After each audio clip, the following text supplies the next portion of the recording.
Hello everyone. I thought I'd try streaming HDP again.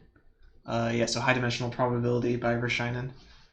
I think on Friday we left off at exercise 2.2.7, so I figured I'd just start here with a nice 2 coffee cup exercise.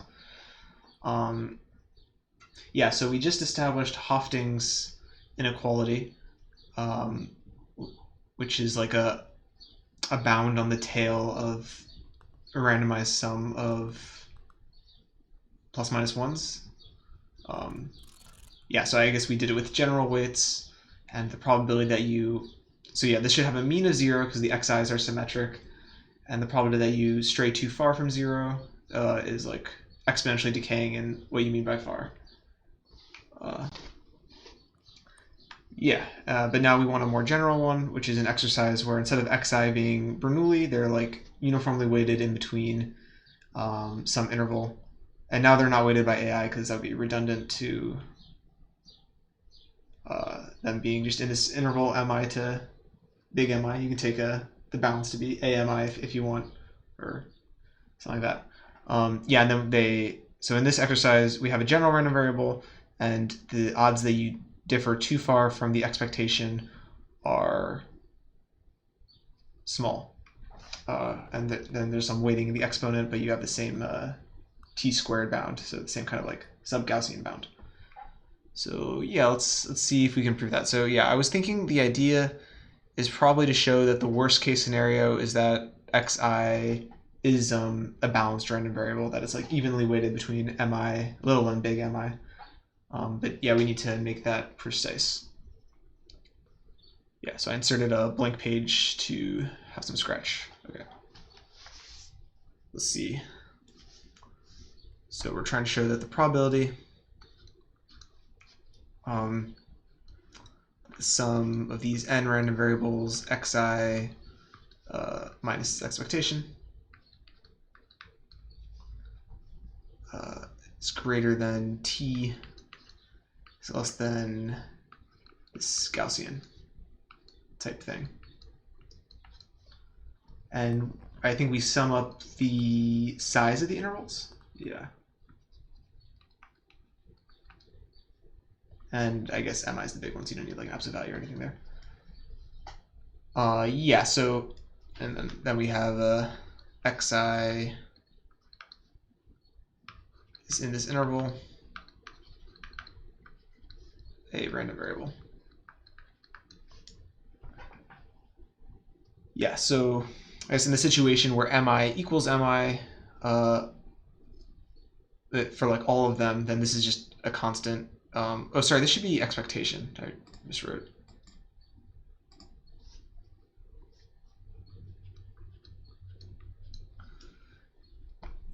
So I think the problem should begin in the same way as last time, where we start by multiplying both sides by lambda, then we take the expectation.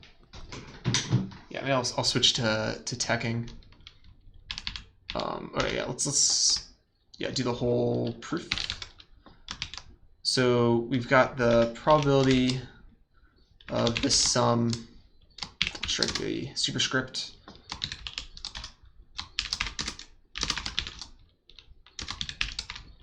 So the probability that this is greater than t is exactly equal to the probability that if I just multiply them both by lambda and exponentiate, that's greater than t. So write that.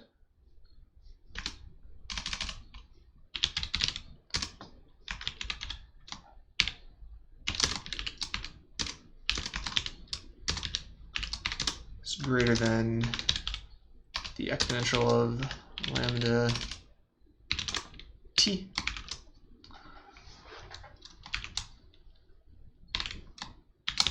Is that compiling? All right, cool. And I'm missing a parentheses there. The end of greater than. Okay. And now, what's the next step? The next step is we just apply Markov's inequality.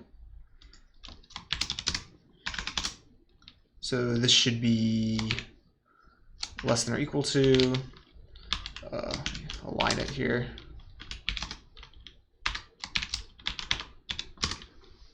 So it should be less than or equal to the expectation over the value t.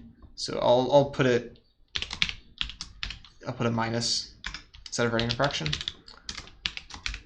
So yeah, that's the thing we're comparing to, which we divide by, and we multiply by the expectation.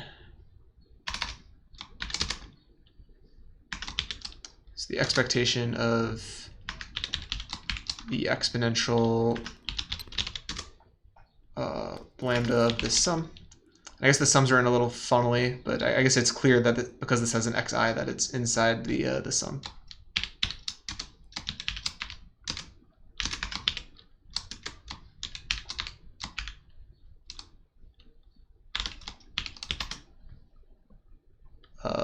Okay. Yeah, so this is just inequality, and then this is Markov's, just like for the normal Hoftings. And now we want to like inspect this other bit. So by independence, we have that the expectation of the exponentiation of this thing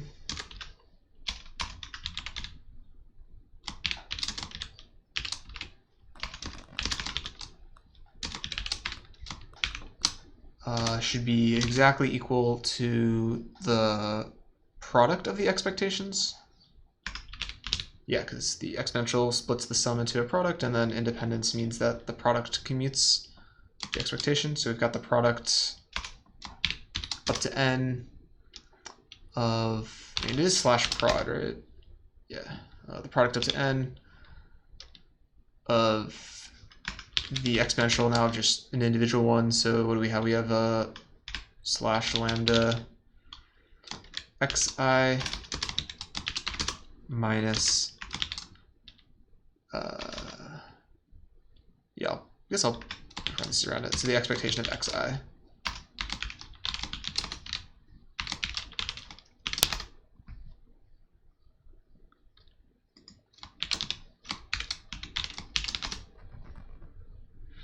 Okay, so in the actual, how can you not put parens around xi minus expectation xi in the sum? You know, you're heinous. I mean, sorry, you're right. I'm heinous. This is bad. I should do that. It looks pretty hard to read. Or this is heinous, I guess. I can't speak. I was thinking, like, because this has an I in the subscript, it's clear that it has to be in the sum, but I guess I didn't even annotate the sum with an I, so I'll change that. Anything else you don't like?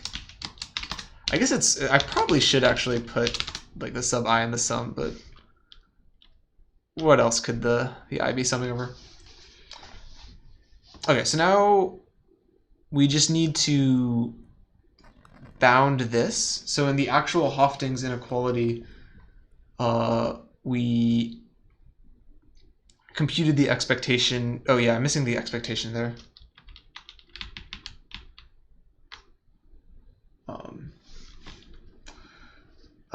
Oh yeah, sorry, 715. Yeah, I guess this is sort of an advanced stream. I mean, it's sort of advanced even for me. It's definitely at like the edge of my comfort level.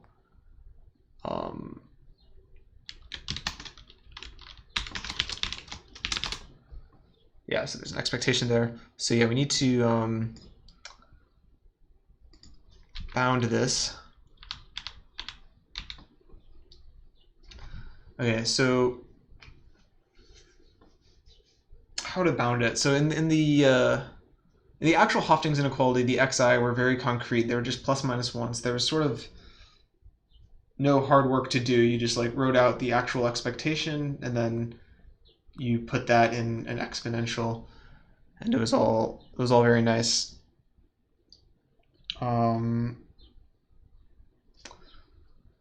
So how can we do the same in this context?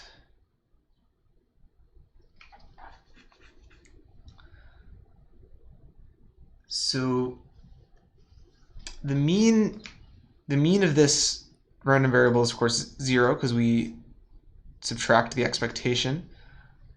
So that we're sort of like equally likely to be above and below.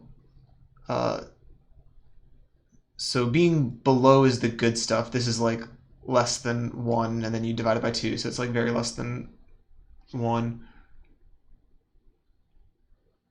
And then on the other side,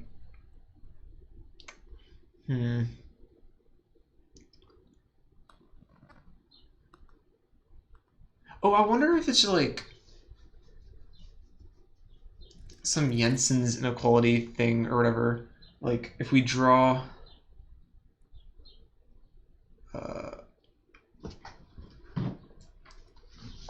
so if we draw the exponential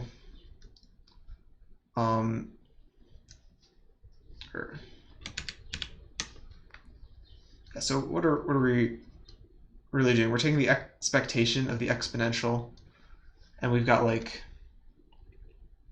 so we're like, in the plus minus 1 case, we're like 50-50 to be here and here. And then, wait, so why does this work? Because the exponential goes through 1 at 1. So then, like, if you weight these equally, so like you sort of draw a line between them, then you're like above it, which is bad.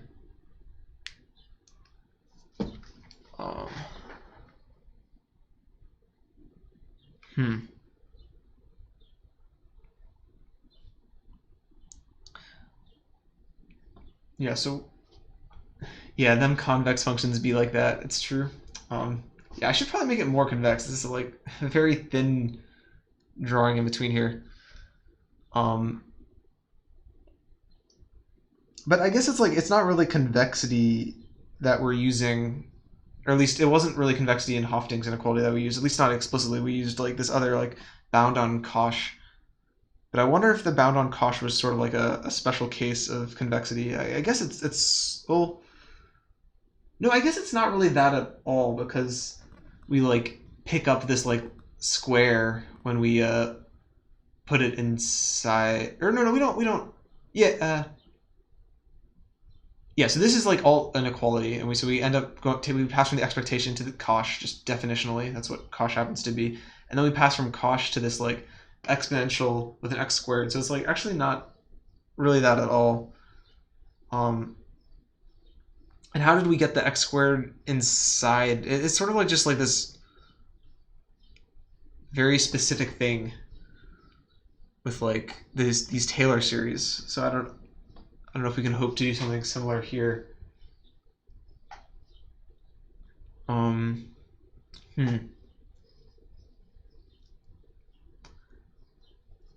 Yeah, and I guess it's very important that we have like both this and this, because like, so if you think of AI as being large, then this bit is quite small. But I guess you shouldn't think of lambda AI as being large, right? Because what did we choose lambda to be? Well, I guess we should think of lambda as being large. Yeah, like maybe in practice, like this is like the big one, and this is the small one.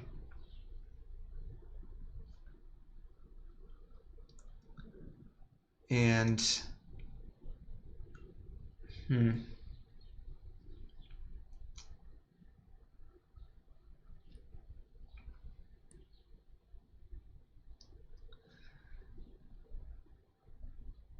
yeah, I don't know. Maybe I'll focus on like my original idea, which was like that we can like sort of bound the xi, or we can like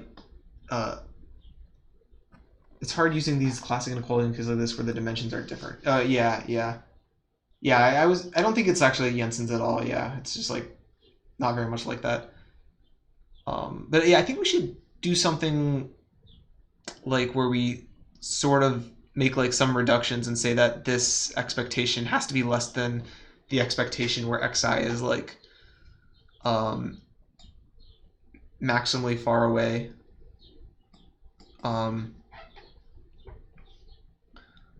Yeah, so like what is this when this is like perfectly concentrated? So when xi is like a constant, then this is 0 and it's the expectation of 1. We get no gain.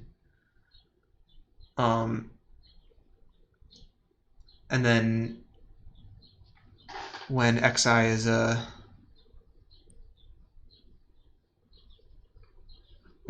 maximally spread out, then we get like the exact same thing as before. So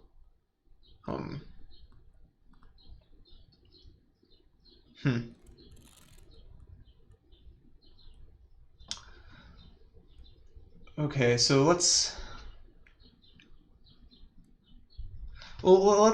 start with like the easy case. Let's say like xi is weighted between mi and big mi and little mi, but not necessarily evenly. And let's see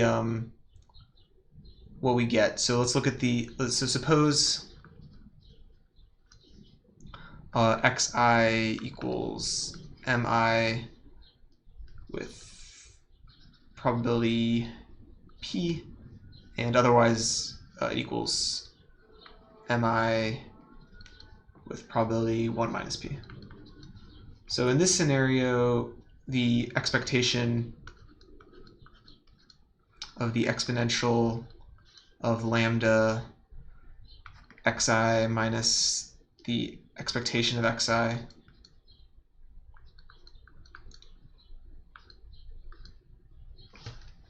and maybe we can just replace mi, like big mi and little mi, with like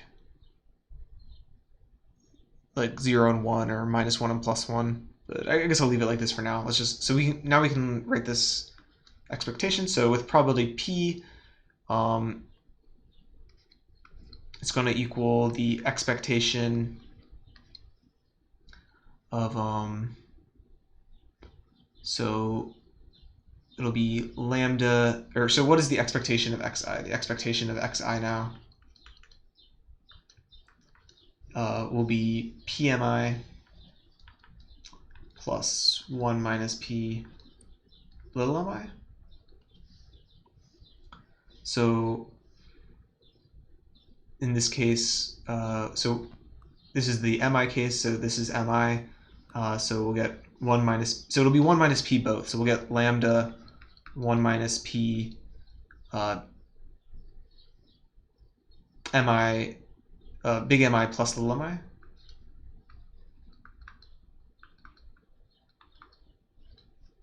I think. Yes, this is the expectation. This is just now mi. So no, this should be subtracted. Yeah, and that makes more sense, like dimensionally speaking. So like what we have here is the length of the interval, and I guess it's what we're trying to target in our denominator in the exponent. So that makes sense.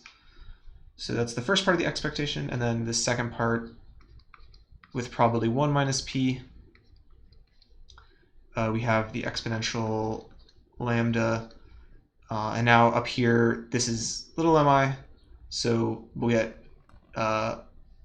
minus p mi, and then the ones will cancel and we'll get plus p. So yeah, I'll write p mi minus big mi. Okay. And now maybe we can argue that this is minimized when p equals 1/2.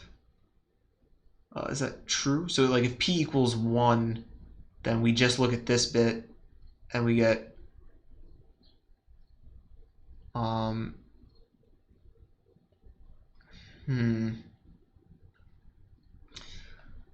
don't know. So our goal is to get an upper bound for this, right? We want to like have some upper bound which allows us to have like an exponential with a lambda, and like this property of mi and of big mi and little mi.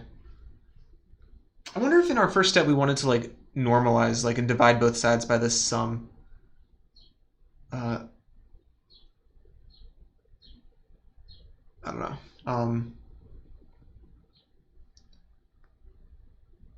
Oh yeah. So we're looking for. an upper bound for this. Yeah, it's kind of interesting. So in like the actual Hofting's inequality, our first step was to normalize. Yeah, so we were able to do this because we could just in this inequality, you can imagine dividing both sides of this by the norm of t, and then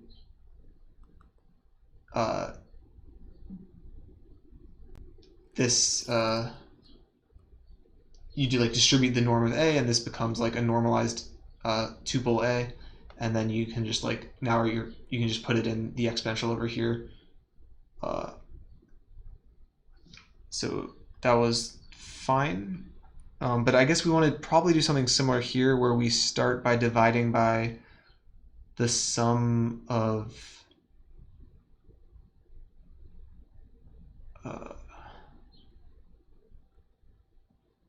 like the sum of the lengths of these intervals squared.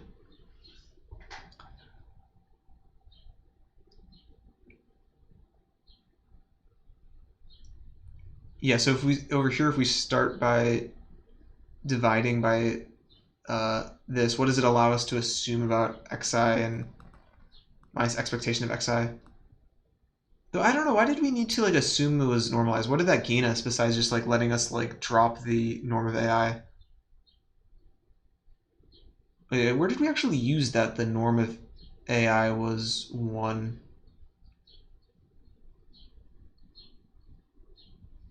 So we use it in the last identity. I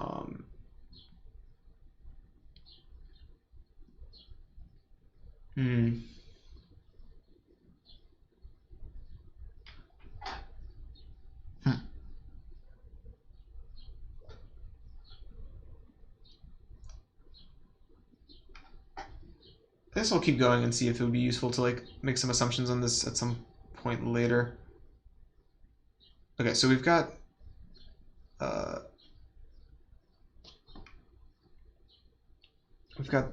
this equation in like this simplified version where xi is not like an arbitrary probability distribution, but like is weighted between big mi and little mi.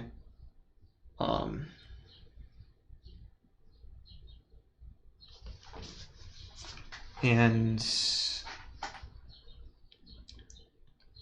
okay, so in like the degenerate scenario where it's a constant, like so p is 1, then it's just this bit, and we just get p times this bit, but p is 1, so we just get, yeah, just 1.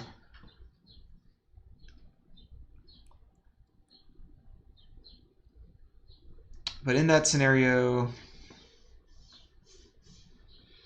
well,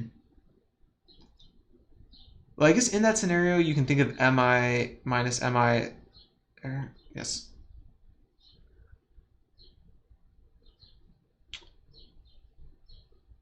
Huh.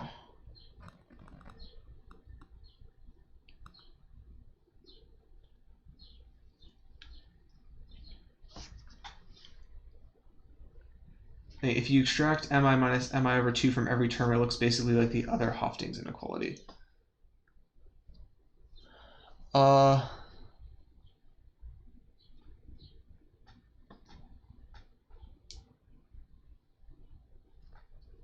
Yeah, you mean in this bit? Yeah, so it looks like the thing that we applied the hyperbolic cosine bound to.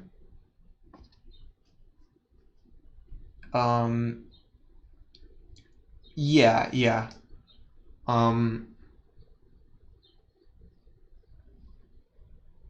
Yeah, but I think we want to like leave this here because I think like we want to like say like I guess like like I guess I want to say something like this is less than the exponential of mi minus mi times lambda. Like I guess this would be the ideal, but I guess like we like don't exactly have this because like this, yeah, so yeah, I was hoping the worst case scenario for this would be p equals 1. But it seems, or like, yeah, I was hoping this would be like minimized at the ends, like 0 and 1. But I guess that's actually where it's maximized. It looks something like this. I guess we need, this is why we need a 2 actually. I guess like in our final bound we don't get t squared over this, we get 2t squared over that. So maybe like we should introduce a 2 here, because we can like give up a factor of 2.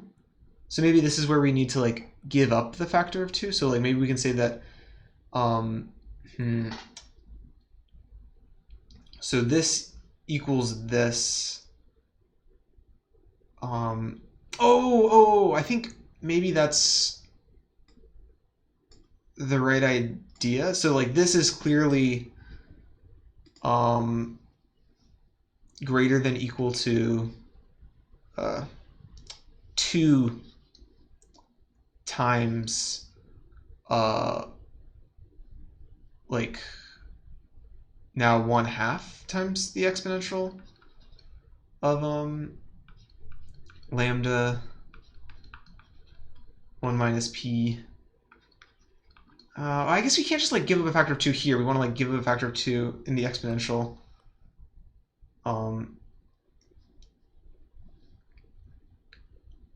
Wait, but I think this might be the right idea of like where the factor of 2 comes up and like why it's like the correct bound. So yeah, I guess here I'm giving up too much though. I can't just replace p and 1 minus p with 1.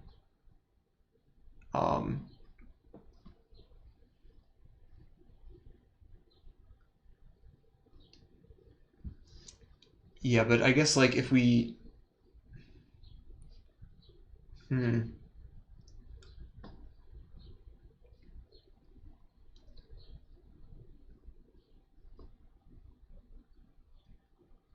see. So if we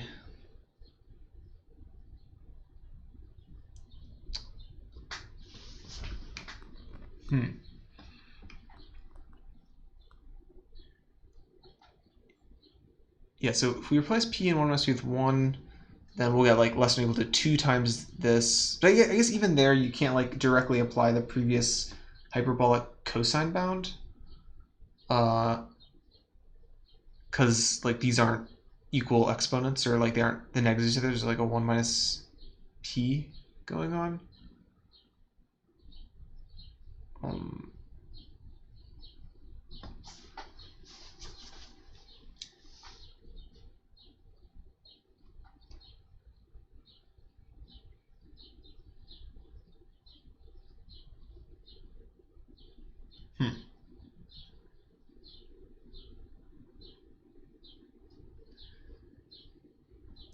What to do?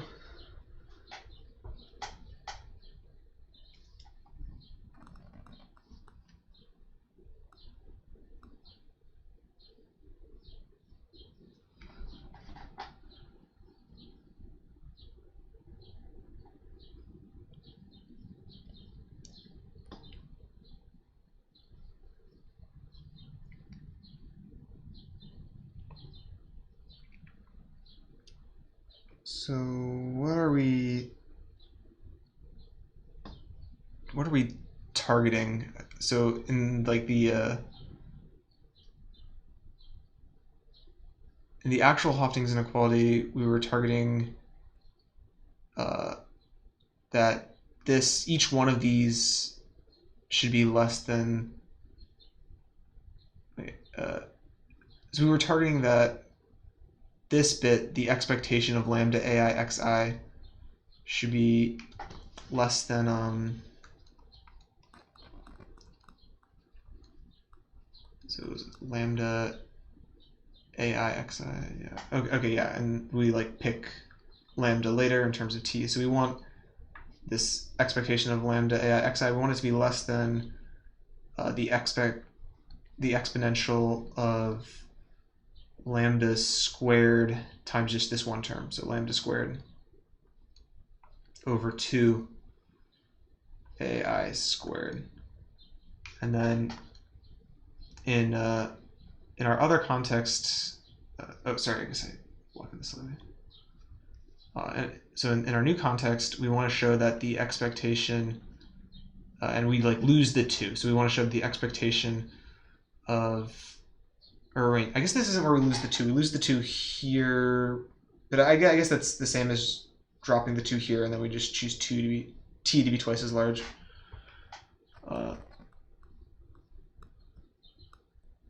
So we want to show the expectation of the exponential of our other thing, lambda x, is less than or equal to the exponential of the width of the interval times lambda squared.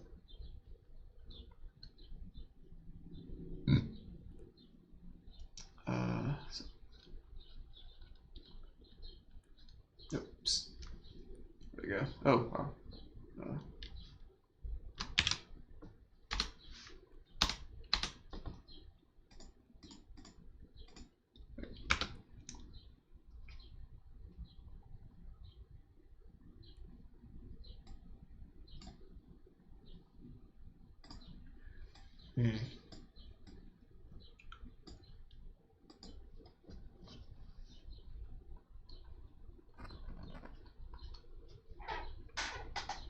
Okay, so if this is what we're aiming for,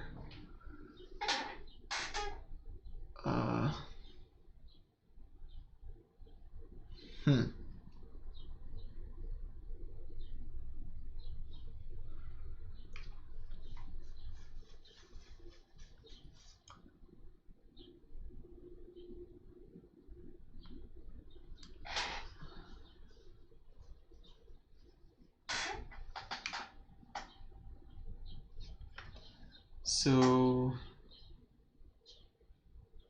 okay, so the larger big MI and little MI are, the larger the size should be logically.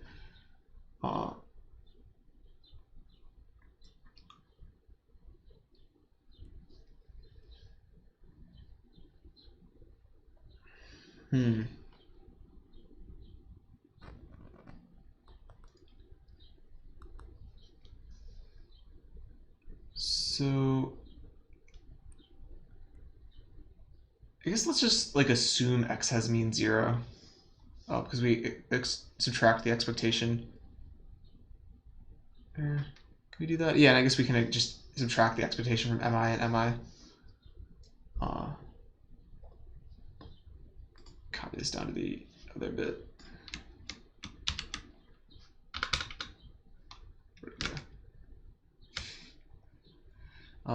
Yeah, Control C.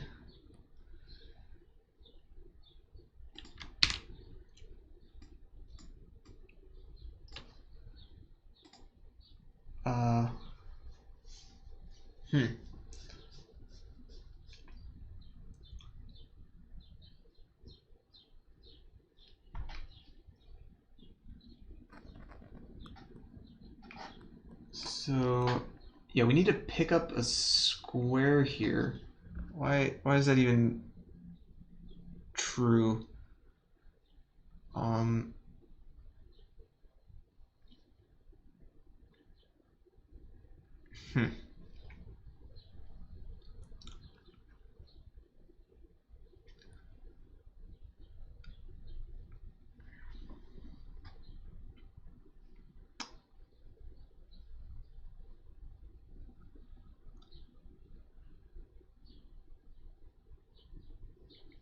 So I wonder if we try to like use the exact same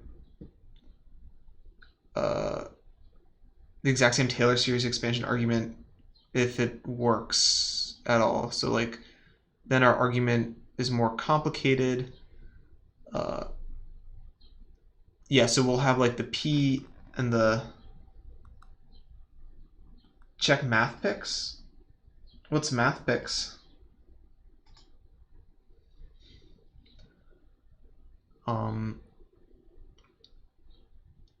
Yeah, so we have the. All right, cool. I'll look into it after the stream. There. I guess I'll Google it.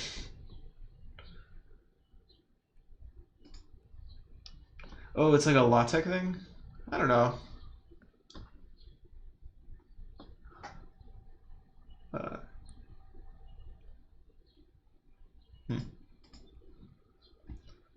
Oh yeah, so if we actually just plug this argument and this argument into our and you plug it into our exponential thing, then this will be the negative of this, and you've got the p and the 1 minus p. So I guess that will just cancel, and you'll just be left with this. Oh, so yeah, so you'll be left with the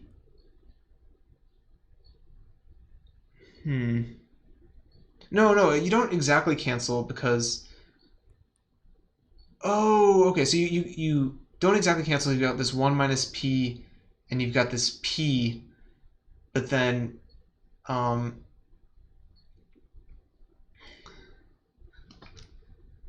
oh, okay. Wait, I actually think this is working out sort of the exact same way as the previous one. I should have like had more faith in the argument to generalize. Okay, so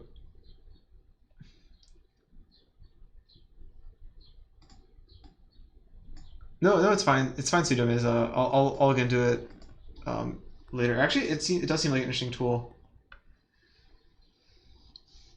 It does seem like there's a lot of like law tech knowledge that's in my head, where in like in an ideal world it would be in the computer's head, you know. But now that I have all this esoteric knowledge, I just have to use it instead of like learning tools that make my esoteric knowledge obsolete. Okay, yeah, let's shift this over. I should make that even smaller.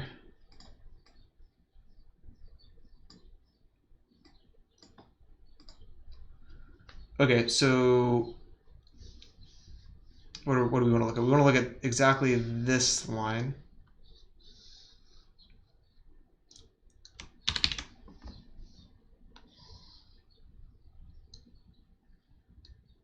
And I think this should equal oh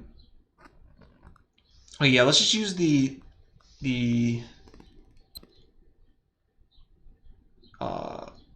Taylor series expansion of exponential. Yeah, I'm doing grad school. I'm doing a math PhD studying random matrix theory, and I figured I'd read this book and try to do all the exercises.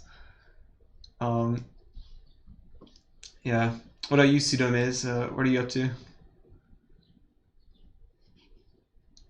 Yeah, it's a nice book. I recommend it. Yes, so we're 10% of the way through. So this rate will take like not too long. But I guess I skipped the first chapter, so it might take a long time. Okay, so I'm just going to write down the Taylor series expansion like this. So sum from I equals 0 to infinity.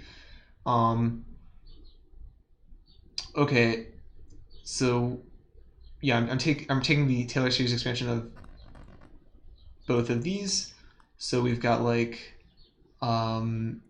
p times yeah, so p times this. All right, not the argument of exponential, sorry, to the I. Lambda 1 minus p mi minus mi to the I minus, or I'm sorry, plus, or this should be time, no, yeah, 1 minus p in the argument. P there, 1 minus p there. So then plus 1 minus p lambda p mi minus mi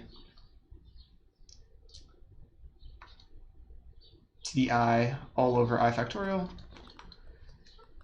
Okay, so now here is where we apply the idea I originally wanted to apply, where we can like replace p with 1/2 or 2 times 1/2.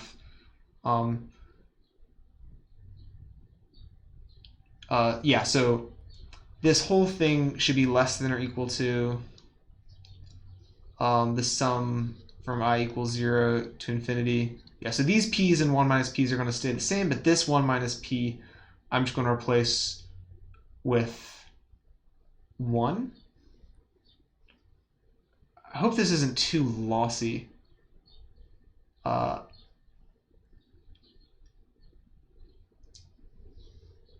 maybe this isn't really going to work out. So if I replace 1 minus p here with 1 and here with 1, then these p's will cancel out, and we'll just get the... okay, but the... oh, so I'm replacing them inside the argument. Well, okay, I just replace it for... so I split this one up into like the 1 and the minus p, and then I just replace... oh, and I can't just replace it there because now I'm subtracting it, so I can't like shrink this. Oh, computer vision using deep learning methods? That sounds pretty interesting. It seems like a lot of progress has been made in vision lately. Yeah, I need to up my game with math stuff as well. Okay, so like before I split it up, I can replace this with 1, but after I can't, because then I'm like subtracting it. So I'd have to like do it with both, not one or the other. So I can say that this whole thing is less than like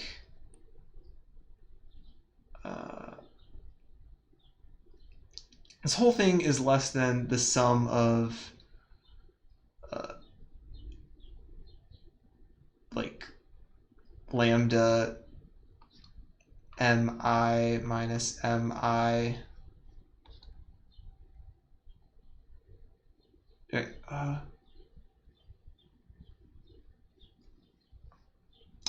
yeah.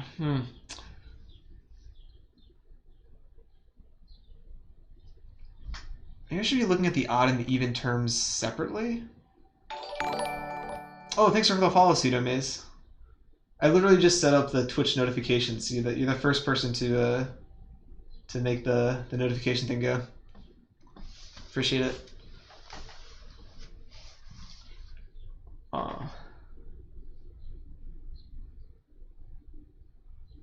Yeah, I guess I want to look at like the odd terms and the even terms separately. So like the even terms, this is sort of equal to this, and we'll just get like 1, and the odd terms,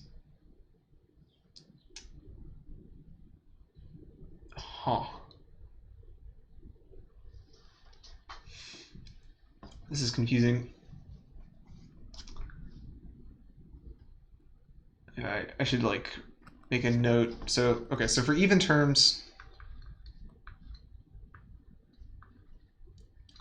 what do we have? We're looking at p times lambda 1 minus p mi minus mi to the I plus... so for even terms, I can just flip these around because it'll make it positive. So we got 1 minus p lambda p mi minus mi.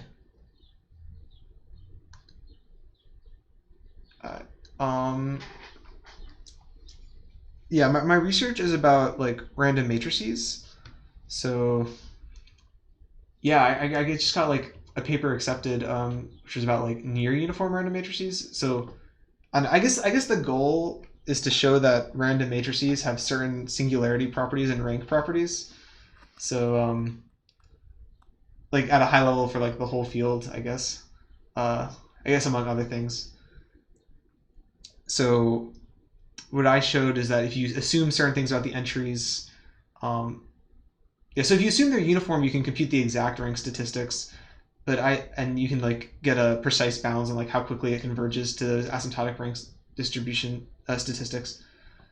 But I assumed something that was like slightly weaker than uniform, and got like bounds that are like slightly in between the uniform bounds and the bounds you get for this other condition. Sorry, that was probably a bad explanation, but basically I'm just like looking at like the rank of random matrices, and I'm like, looking at like with different assumption on the entries, what conclusions you can get, what bounds you can get. I'm at Ohio State University.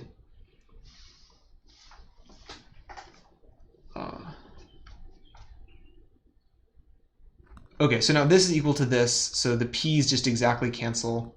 No, this is not equal to this. This is like, okay, but this whole thing is less than or equal to, I'm just going to replace this argument. Yeah, it's the whole thing is less than just lambda times mi minus mi to the I.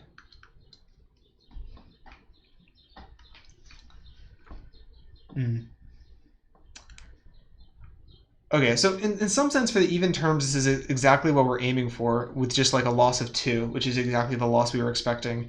But so I'm like worried though, because in the other case, the odd terms exactly canceled. It was just a precise thing. But I don't think our odd terms are exactly canceling in this context, but let's see. Maybe I'm not as optimistic as I should be.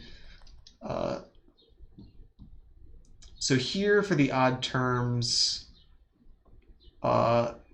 this is the negative of this. So what do we will have p times lambda 1 minus p mi minus mi to the I minus 1 minus p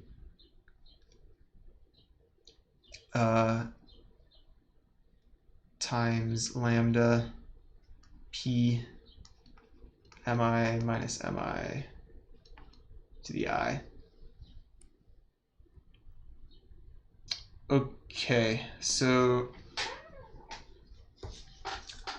what can we say about this? So yeah, I guess in the p equals 1/2 case, we get an exact cancellation because these are equal. Yeah, they're just equal. But for the p not equal to 1/2 case, we don't get an exact cancellation. I don't believe that. Maybe there's some like something nice that's sort of happening, because like so at 1/2 we get a cancellation because they're just equal, but we also get cancellations at the extreme points at 0 and 1, because at like if p is 0 or 1, then these are both 0 for like because of different terms. So maybe somehow things are exactly canceling.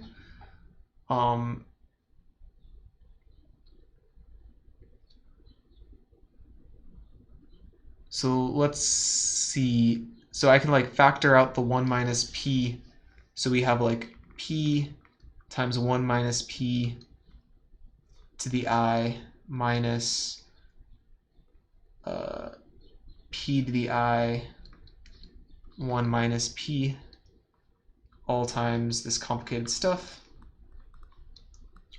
I guess actually it's not that complicated, just mi minus mi to the I. Oh, and then a lambda.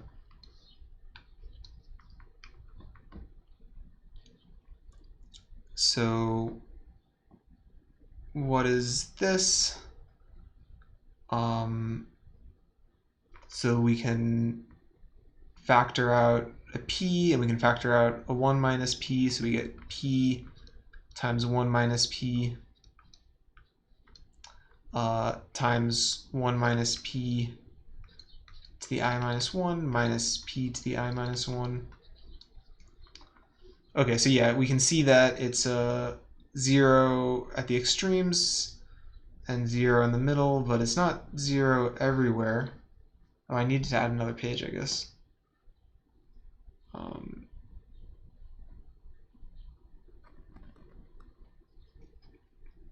But I wonder if, okay, so it's not 0 everywhere, but I wonder if there's like some interaction between the odd terms that is helping us out. Or if like somehow we just need to like make some bound at some point.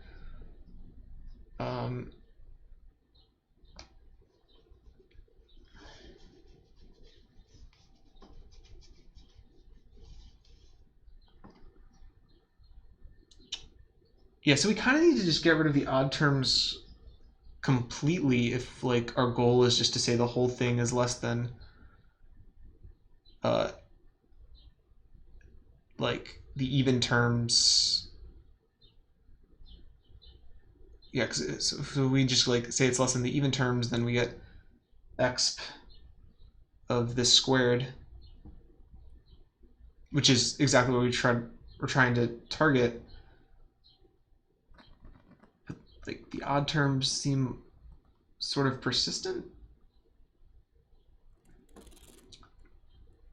So when is this maximized? It's like maximized at like p equals 3/4 or something.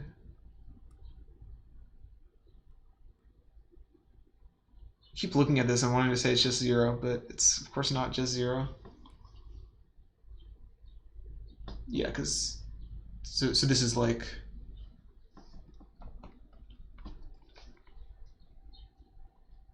well, what's this book?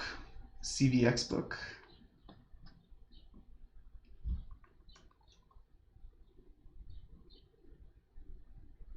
Convex optimization. Oh, that's cool. Yeah, I feel like I should know more about convex optimization.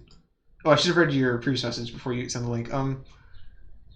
Yeah, I have actually considered like learning more about it, just because it seems like a useful field. But I haven't actually like taken any steps to learn more about it. Is that what you're studying right now? It seems like the most important math for machine learning.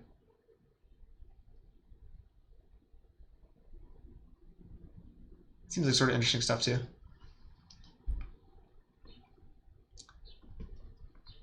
So this is equal to p1 minus p, and then it's like this but without the last term. I don't know if there's like a nice way to write that, or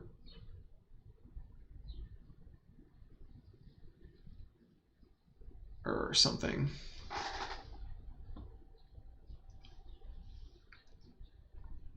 Yeah, so it's like this without the last term. I don't know if I want to write that actually. Yeah, I wonder if there's some like telescoping thing between the odd terms of the series. I guess it's too much to hope that there's like some telescoping cancellation, because each of the odd terms have this like other miscellaneous bit which won't be equal, of course. So I guess we need to just kind of like bound this somehow.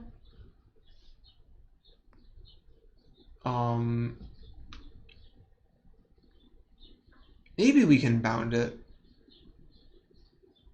So it's less than 1, so like maybe we can like bound it by like the previous or the subsequent terms. Like I guess we don't know whether lambda mi minus mi is greater than or less than 1. Wait, sorry, this is lambda to the I. Yeah. Yeah, so we don't know if lambda mi minus mi is greater than or less than 1, so we don't really know if the series is getting bigger or smaller, but maybe we can like so we must have the property that every odd term is either greater than its subsequent term or greater than its preceding term, right? And we have that property because lambda mi minus mi is either greater than 1 or less than 1, and this is just less than 1. So either this is shrinking or growing.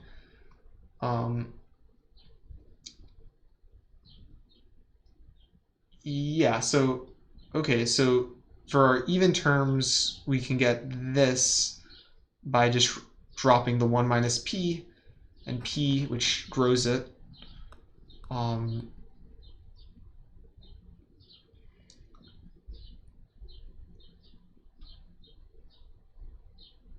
Actually, I wonder if we even need to. No, I guess we do need to drop it. I think I'm like going to lose another factor of 2 here, but I think I'm sort of convinced that this is less than 2 times this to the I. And now only odd terms, or only even terms.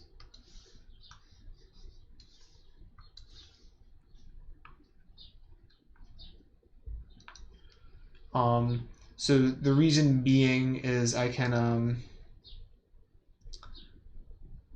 so this whole mess of p's is going to be less than 1, and then all of these are going to be either either lambda I times mi minus mi to the I is greater than or less than all the preceding terms. So all the odd terms are going to be less than either the next or previous one. So I think we should get this bound, and then with this bound, well, this is just going to be less over I factorial.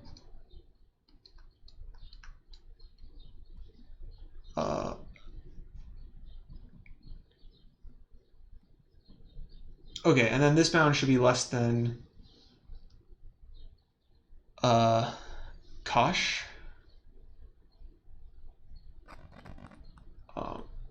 Or well, it should be. We don't want to bound with cosh. We want to bound with like exponential of x squared. So yeah, this should be less than exponential of x squared because we just are only looking at the even terms, and we've. Oh, I guess we needed like we our like I factorial is no longer big enough because we want like this upper bound and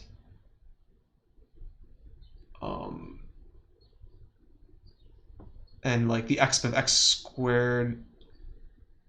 Oh, right. So instead of having I factorial, we should have like I over 2 factorial, but that's smaller.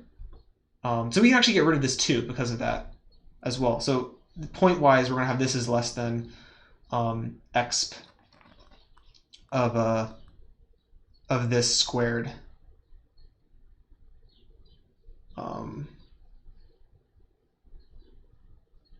Can we have an over 2? I think we need the over 2. I'll double check this when we write it up, but I think this should be less than exp of lambda to the, or yeah, lambda squared.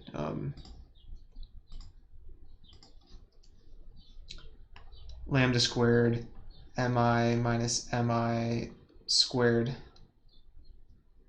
which is sort of what we're looking for.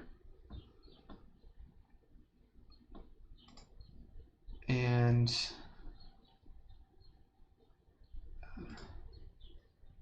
okay, so we got that part of it.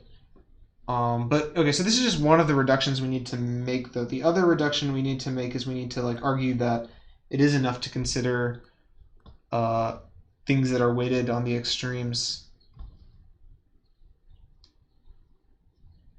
Why is that true?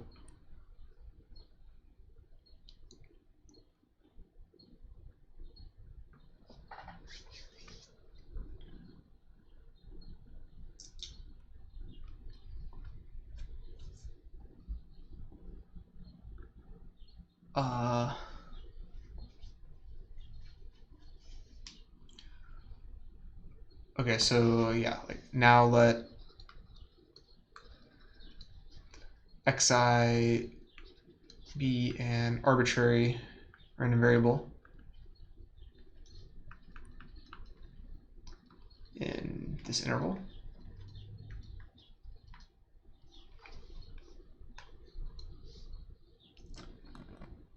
So we need to show that the expectation of I'll give a name to the other one, and yi be let's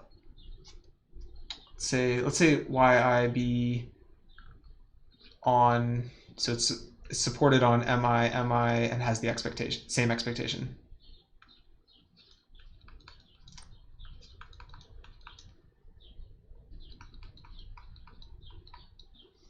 So then we have the expectation. So we want to show that the expectation of this arbitrary thing, the expectation of exp lambda xi,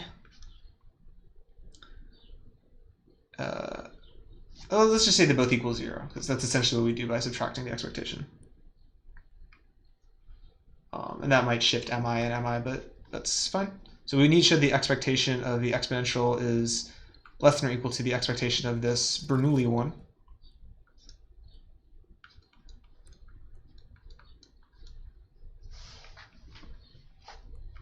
How do we show that?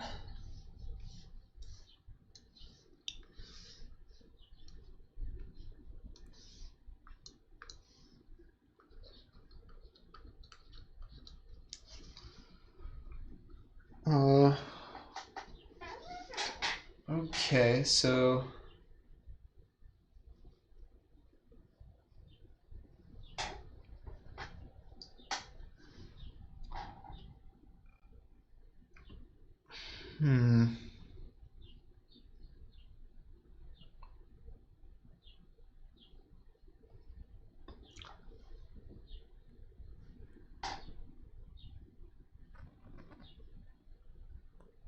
So I think in some sense, the reason, like the philosophical reason why this should be larger than this is because the exponential function is like growing very fast. And the more time you spend at mi, the better. Because like ideally you would like spend as much time putting the maximum into the exponential as possible, and then the way you spend the most time at mi is by spending the most amount of time at little mi as you can. And we've got this like thing about the expectation, which means you have to like balance it. So you can't like literally spend all your time at mi. You need to like split it between mi and mi, and you need to like split it in such a way that the expectation remains 0. So how to make that philosophical reasoning precise?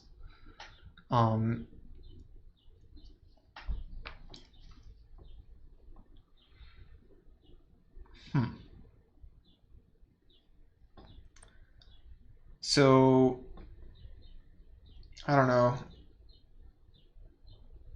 This is sort of lame, but maybe if we just assume that xi is discrete,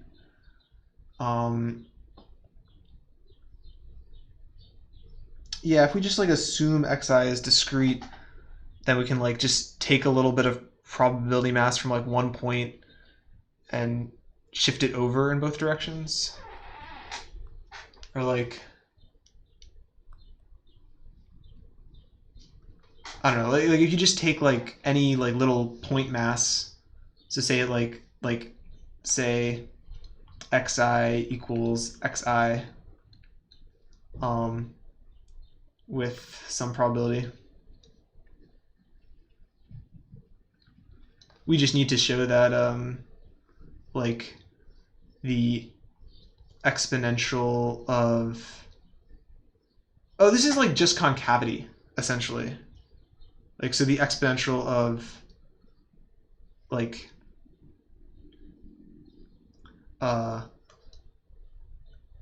xi is less than or equal to, and then I just shift it back and forth. So like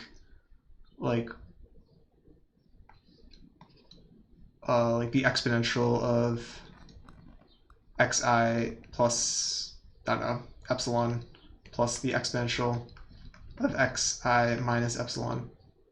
Like this is true because of concavity. Like if I take any like point mass and I just like shift it, like split it apart and shift it over, then because of concavity, like the linear combination will increase. And if you think of xi as discrete, then you can just like take like these point masses and break them apart until like you've pushed everything off to the extreme edges of the picture. I wonder if there's like a less janky way to describe this in terms of just like Jensen's inequality. Sorry, I'm missing an expectation here, I just noticed. Yeah, it doesn't seem like exactly Jensen's inequality. So like Jensen's inequality is saying we can like we can commute the expectation for like concave f, wait, convex. I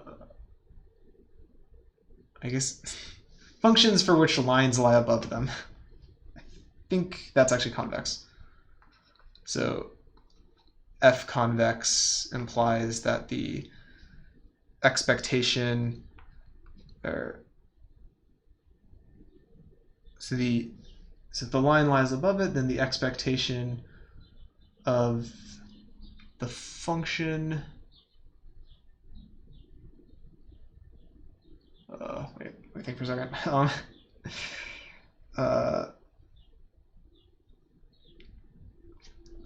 It should be better to apply the function first, right? Because if you first take the expectation, you like are ending up somewhere in the middle, and you'll be below it.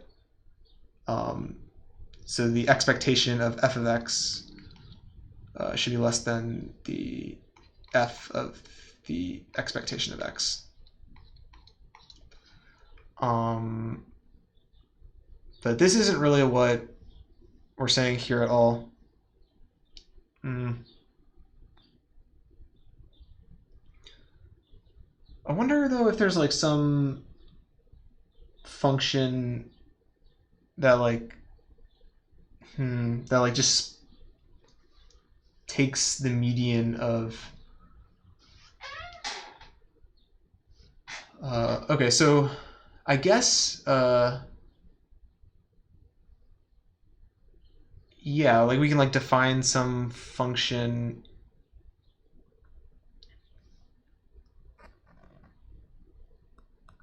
Right, so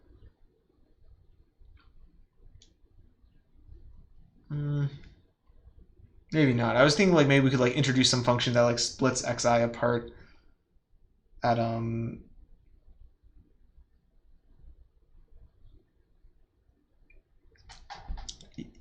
yeah, like some function that like it acts on the interval mi to mi and takes things to mi if I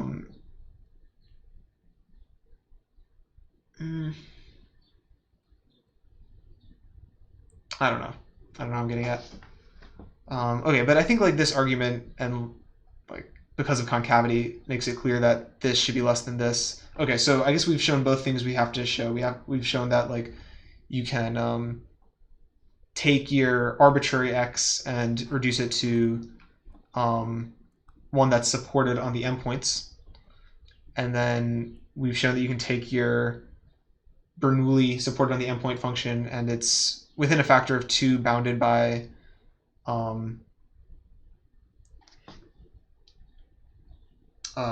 the exponential of like lambda squared times the interval squared. Okay, and now it's just, so those two facts together mean that you can just run the same argument. How do I define yi? So yi is just a random variable that has the same expectation of xi, which I took to be 0 because I've just dropped the normalization, and is supported on mi and mi. So that uniquely determines it. I guess I should have written supported on. Yeah.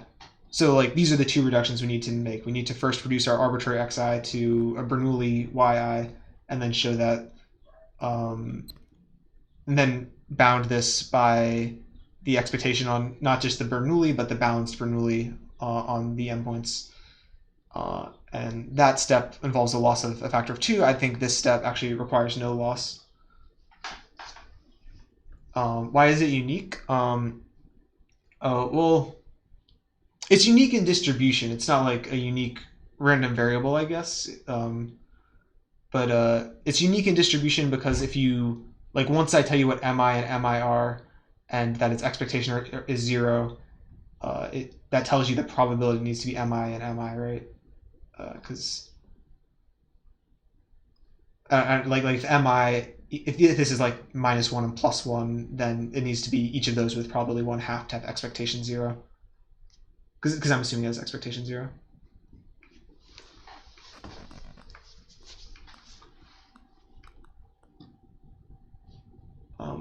Is that satisfying to you?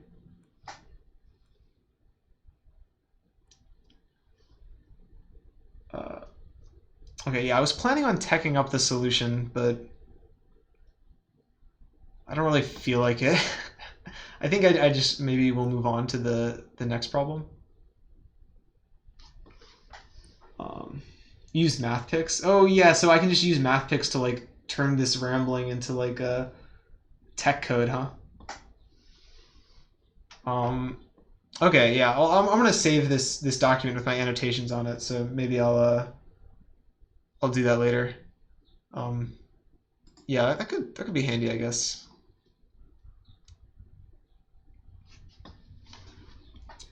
Yeah, I don't really want to figure out how to use it on stream though. I feel like that would be very fun.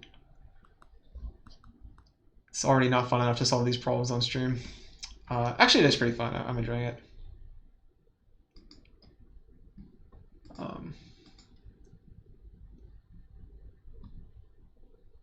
Yeah, I guess it is just a screenshot thing. It's oh, it does support Linux, I see. I feel like I'm about to get hacked by like downloading this app image. I better not risk it. Could do anything.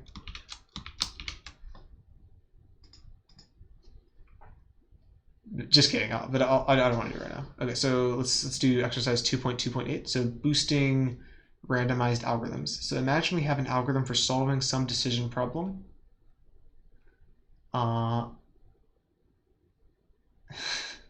Yeah, I'm not the best at integration, I suppose. And suppose the algorithm makes a decision at random and returns the correct answer with probability 1/2 plus delta with some delta greater than 0, which is just a bit better than a random guess. To improve the performance, we run the algorithm big N times and take the majority vote. Show that for any epsilon greater than or equal to 0 or 1, the answer is correct with probability at least 1 minus epsilon as long as n is greater than 1/2 delta squared. Okay, so I assume every time you run it, the probability that it's correct is this, and they're all independent. I guess independence is key if we're going to get any kind of improvement. But yeah, this seems like a direct application of Hofting's. So yeah, let's 2.2.8.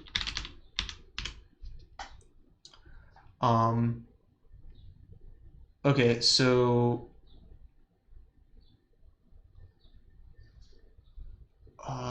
okay, so I guess it's like a generalized Hofting's.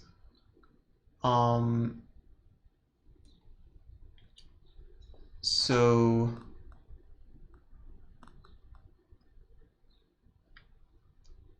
are you saying that because I'm using Vim? Yeah, yeah. Vim is powerful. Wait, what do you mean not even? I think this is Vim. What? This has all kinds of features that oh, it says VI, but you know what? Maybe I'm to be honest, I'm not entirely sure what the difference between Vim and VI is, but I do know I run it by typing VI, so maybe it is just VI. But it's okay. I've got all these abbreviations, so I'm really efficient. Like I can just type int to get independent, RV for random variable. So it's very powerful.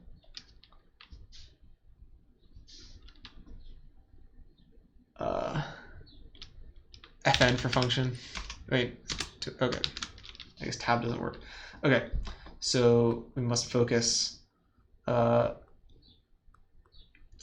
we're gonna run it n times, and we're gonna take the majority vote. So let's see. So if I take xi, so xi should be the random variable that's 1 if we get it correct, and -1 otherwise. And then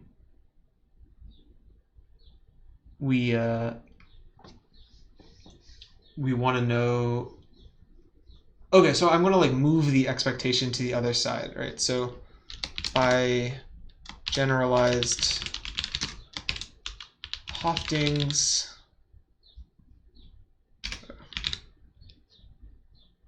Yeah, I've heard of NeoVim. Maybe I should try it out, but I don't know. I guess I've spent a lot of time optimizing my Vim experience. I probably should have just used like, I don't know, Sublime or something. I'm sure it's got all the same features, but it's less work.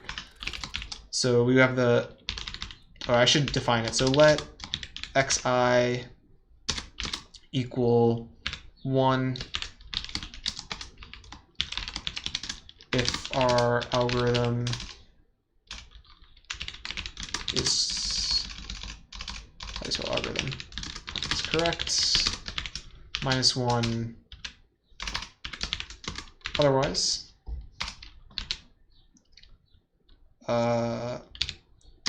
Our overall process is correct, like our majority vote is correct if the sum of xi is greater than 0.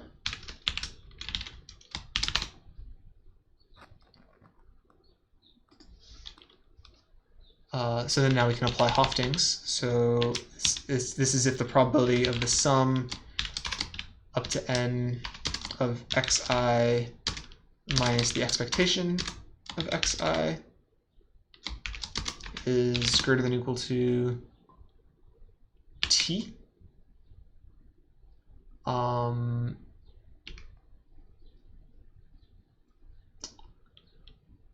So this should be less than or equal to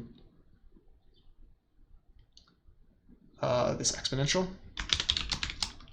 So 2t, or minus 2t squared.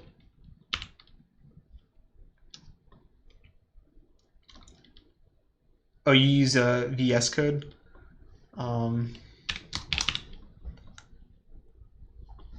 Yeah, that might be better. I don't really know. Something about me is I'm sort of against I really like how Vim is like literally just a text editor and doesn't really have like any integrations with anything. But I guess I can add extensions that do. But I just like the pieces of like my environment to do distinct things. Like I'm really against I don't know, like all the different like tech programs that have like the PDF viewer inside the tech program. I feel like they should be distinct. So I've got my text editor, I've got my LaTeX running, and I've got my PDF viewer, and I feel like I like that distinction, but it's hard to like explain why. It actually seems like maybe just objectively worse.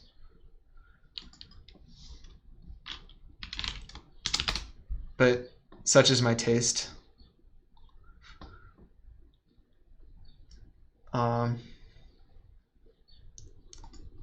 Okay, so this is greater than or equal to t with this probability. Okay, but it's important to note this is not our random. So this is our random variable, which is not balanced. It's like plus or minus 1 with probabilities that aren't 50-50, and it's key that it's not balanced. So this expectation, what is this expectation? It's it should be like delta, right? So it's this with it's 1 with this probability and -1 with probability this minus delta. So okay, so the expectation should be like 2 delta. No, it's just delta.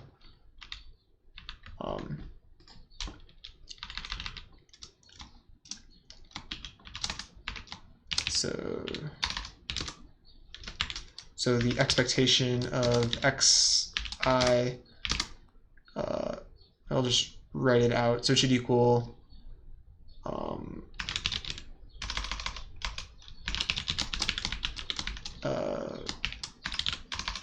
so with this probability, it equals 1. C doot. And with probability minus delta, it equals -1.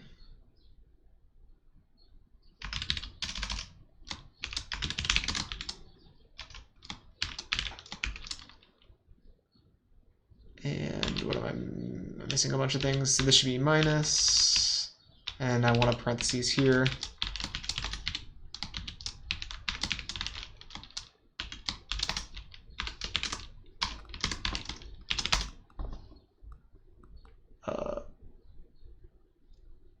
Okay, so it actually does equal 2 delta. So I thought there was like some 1/2, but there's no other 1/2. The 1/2 is just like canceling out, and then it does equal 2 delta.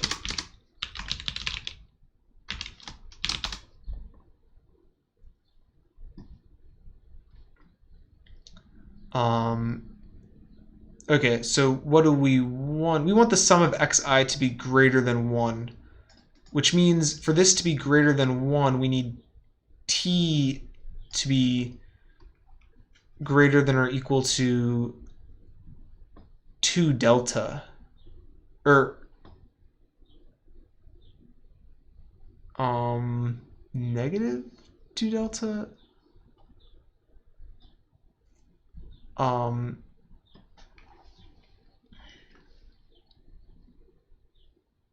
Right, so the sum of xi is greater than 1 if the sum of xi is greater than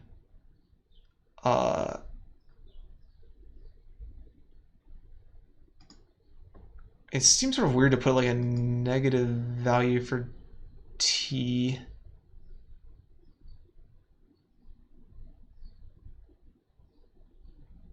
Yeah, there's like some sort of skew here. What am I feel like I'm confusing myself here.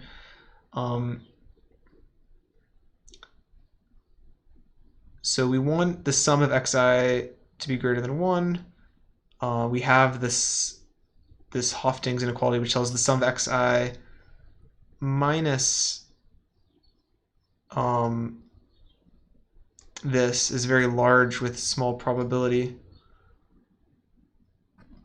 Wait, sorry. I guess I don't want to show. I see. I want to show that we're incorrect with small probability, sort of. Not that we're correct with high probability. So I kind of want this to be the probability we're wrong, not the probability we're right.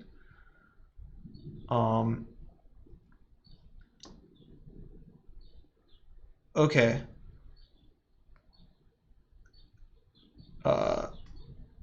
And I guess this is sort of just like... Okay, so we're wrong if... Oh, I wonder if I wanted to like let xi be the other way around. Yeah, so let's just let xi equal... I guess I could like flip this around and do the symmetric thing, but I'll just like say it's 1 if we're incorrect, and then this is minus, this is plus, the whole thing is now negative 2 delta. Our overall process is incorrect if we're positive.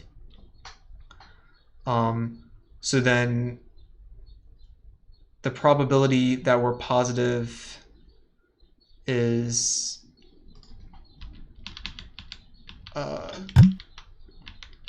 okay, so letting t... Okay, so now it's xi minus like 2 delta, so plus 2 delta. So letting... Yeah, so we should just let t equal 2 delta n.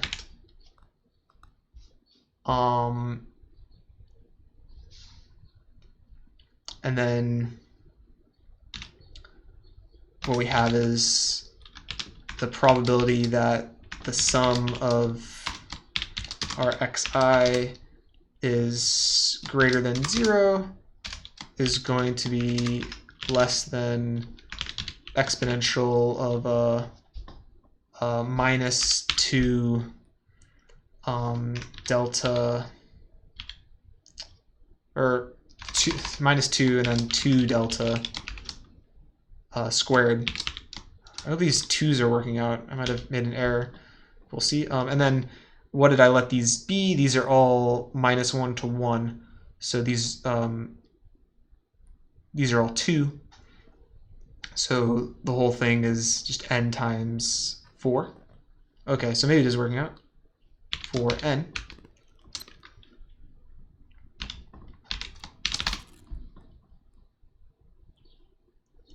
I'll just rewrite this so we can cancel some things out, and we just get so we get -2 delta squared over n.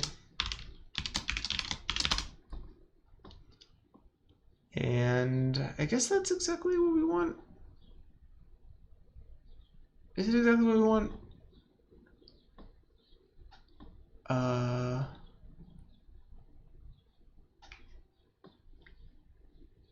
Okay, so the probability that we're incorrect is this. So if we take the natural log,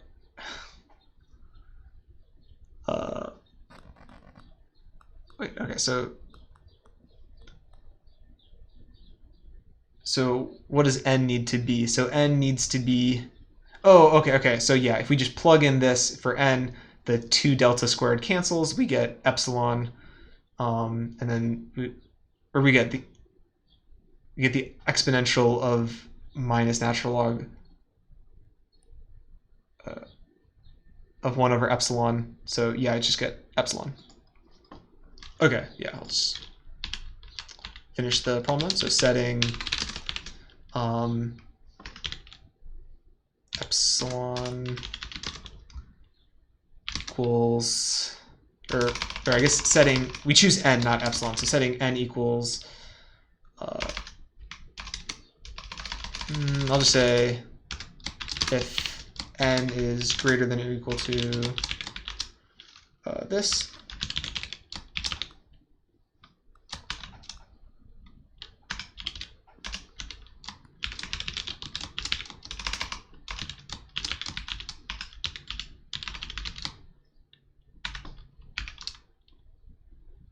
then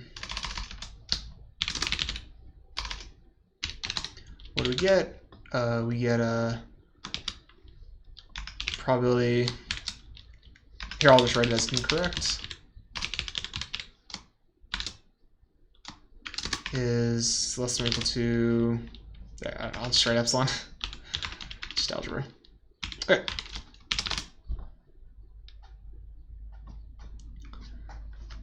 Cool. Okay, so yeah, for some reason this one felt a lot easier than this one. I wonder if I was doing it the wrong way, or I was just supposed to be more hand wavy than I was. Though in the end I felt pretty hand wavy, but okay, so yeah, got 2.2.8 pretty solidly.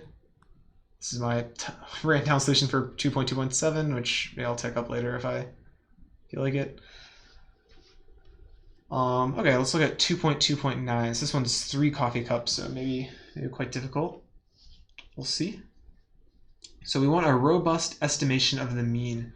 So suppose we want to estimate the mean of a random variable from a sample of n points drawn independently from the distribution of x. Okay. We want an epsilon accurate estimate, so it's within epsilon of the true mean.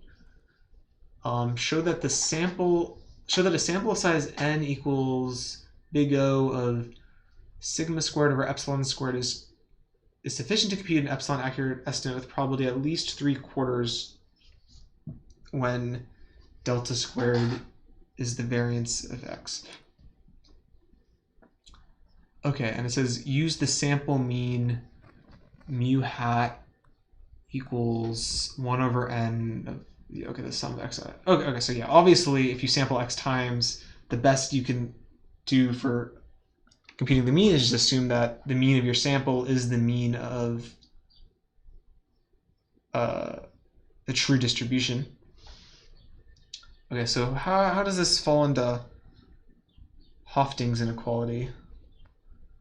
So we do have this randomized sum of xi's. And, oh, okay, so we want to so it's sort of like exactly Hofting's. We want to look at the probability that our n things are too large. So we fail if the mean of this is... Okay, so we fail if the mean of this is epsilon greater or epsilon smaller than the mean of the other thing. Okay, so this is 2.2.9. Okay, so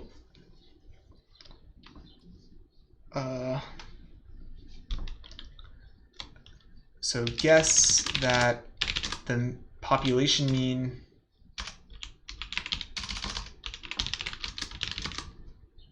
is the sample mean, i.e. the sum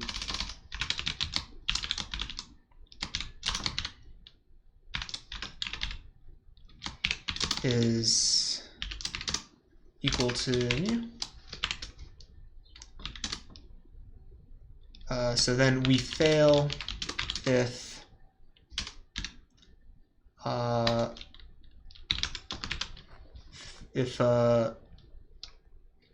we fail if, or maybe let me give a hat to that mu, like they suggest.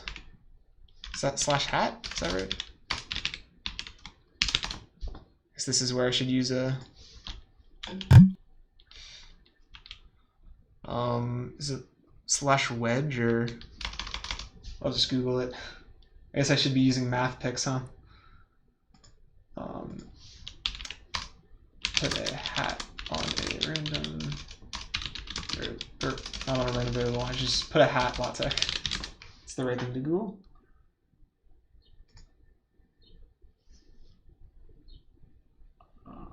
Maybe I should add math mode to my search. Oh, slash hat. Wait, did I type slash hat? What did I type if not slash hat? I can't remember. Oh, right. I think the problem is just that you can't have an empty align mode. I don't know why. Like, I feel like morally speaking, you should like be able to leave this empty, but I guess you cannot. Okay, so we fail if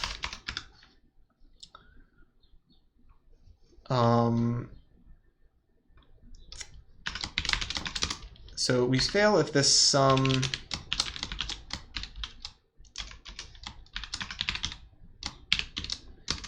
is greater, or the distance from the true mean is greater than epsilon.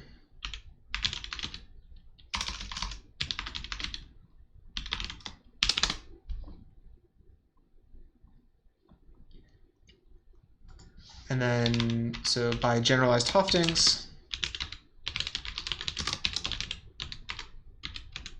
I should learn how to spell Hoftings. If I want to learn one thing from this chapter, that's what I should learn. Oh, here it is. Well, I can just do Control N. I don't have to learn how to spell it.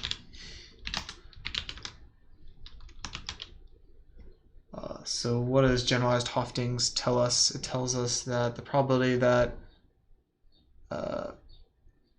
okay, so each one of these xi has mean mu, of course. So we can just put it inside the sum and then like multiply by n. So what is that? That's saying like the probability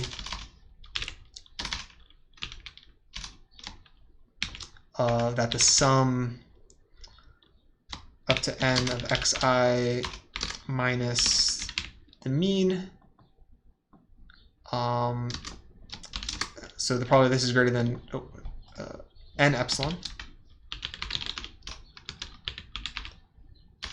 So now this is a two-sided bound, so I should add a 2 to the other side. So this should be less than or equal to 2 times exponential of minus 2t squared. In this case, t is n epsilon squared. Oh, wait.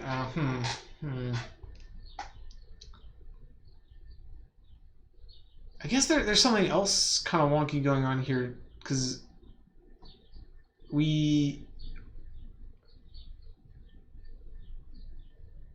oh yeah, because we can't just directly apply generalized Hoftings because our random variables aren't bounded, right? We show, yeah, so these are bounded in some interval, mi to mi, and then we proved this general Hoftings for, yes, we need like a Hoftings that applies to random variables of a given variance. I mean,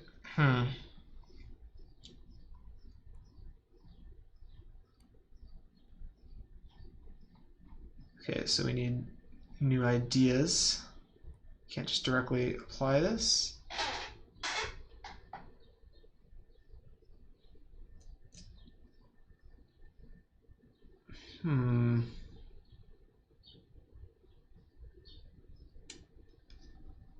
So yeah, we're told the variance of the population.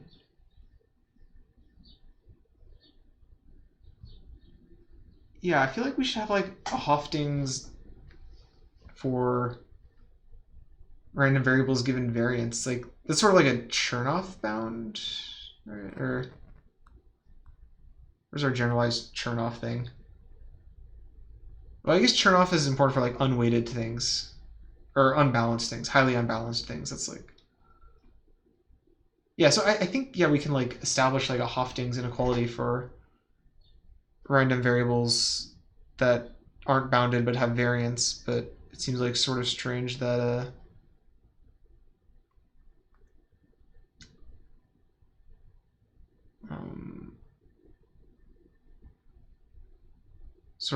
like he didn't give that to us as like an earlier problem. But I guess we just need to establish one like in doing the problem, or maybe there's some kind of like truncation trick we're supposed to make. So like I guess like the xi aren't bounded, but maybe they are bounded by the variance.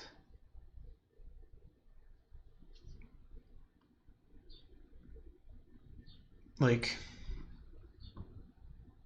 they're not bounded by the variance, but maybe they're with some probability they're all bounded by n times the variance, or I guess n is the variance, but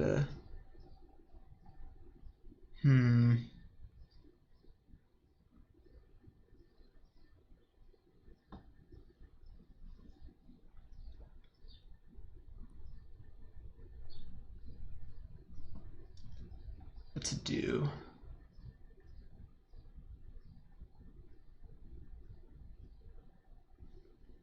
Okay, so this is our Hoftings for general bounded random variables, and this is our two-sided Hoftings inequality. So I guess we need to like,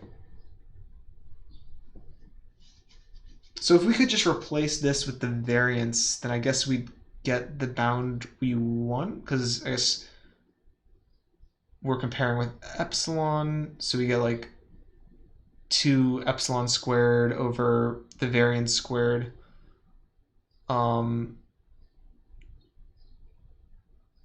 Is that the probability we're targeting?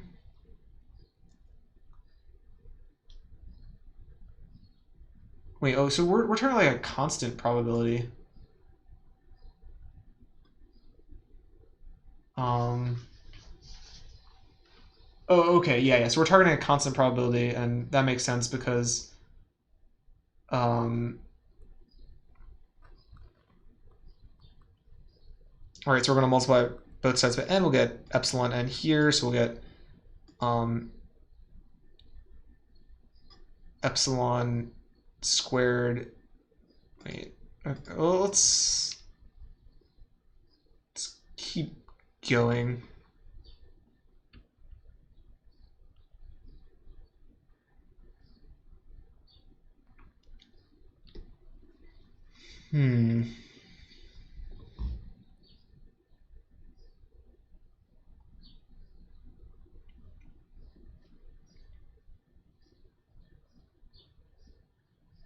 Yeah, it does sort of feel like we're like missing some like assumptions or whatever. Like, so they just say we have a random variable, but like it doesn't necessarily follow that a random variable even has a mean, right? Like our random variable could be, like 1 with probability 1/2, 2, or it could be like 2 to the I with probability 1 over 2 to the I, and then that obviously doesn't have an expectation. So I don't know what's the probability we get it correct. We 0, I guess. So we must need some assumptions on like xi. Like it sort of seems like the assumption we need is that like that they're like, I don't know, like sub-Gaussian seems like too strong an assumption to just like assume, but it seems like the assumption I want is something like I can take them jointly to be within a multiple of the variance with high probability. Because if I can like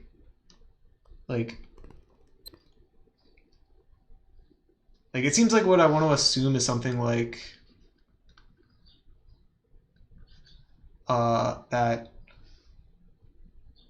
Oh, you have a question, Pseudomaze?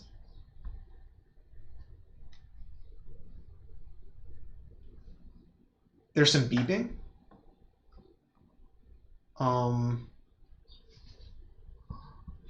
Does it sound? It might be birds.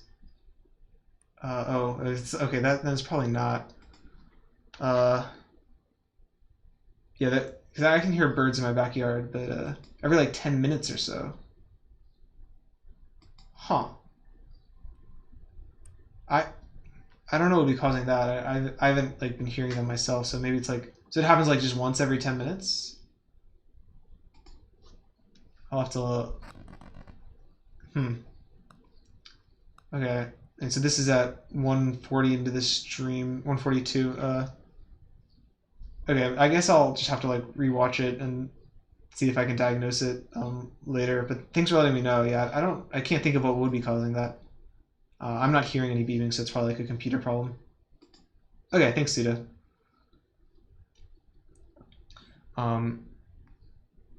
Okay, yeah, so we need to assume something about the random variable in order to have a chance of estimating the mean, because not all random variables even have a mean. So this problem doesn't like tell us what to assume. It just says we have a random variable and we take n samples and we want to know the mean. Oh, I guess. I guess we're essentially assuming that there is a mean and there is a variance. Okay.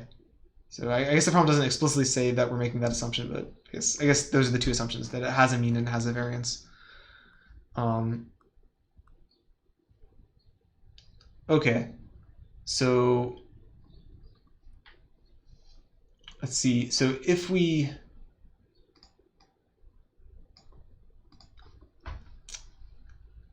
okay, so I guess we can like use Chebyshev's inequality. So the probability.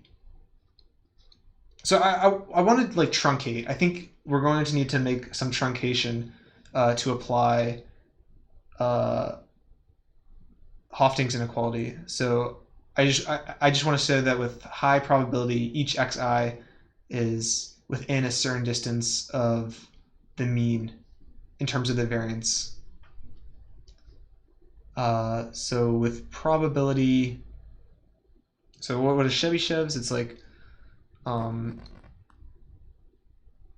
me just, I should get it right. So there's just like squares and stuff. So the probability that x minus the mean is, oh, okay, thanks Pseudo. I'll look into it. So the probability that x minus the mean is greater than c times the variance of x should be less than or equal to, oh, some mic sound, not the beeping. Okay.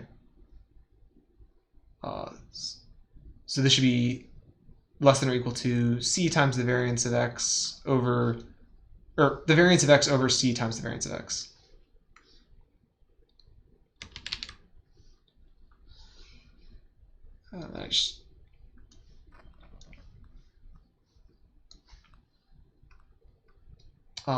Okay, so this is 1 over c. And now I probably want to let c... okay, so if I just want all of them to jointly be inside some interval, then I don't really need like something super powerful here. So I just need this probability to be less than 1 over 4n. So like let's let c equal 4n.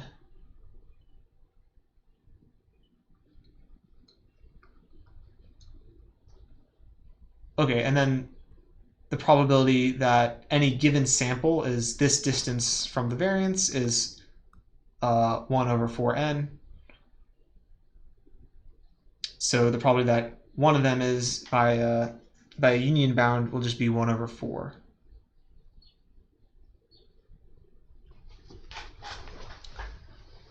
Let me just double check Chebyshev's inequality to make sure I'm not missing a square or something. Cheby. Oh, right. The links don't work in this text. Wow. I can't believe it doesn't appear until the index. Okay, so I should square the denominator. Okay. Right. So this is the variance, and that's t squared. Yeah. Chebyshev is his key. I should really have it in my back pocket. Like I should really have it down as solid as I have Markov's. Okay, so I'll use sigma here.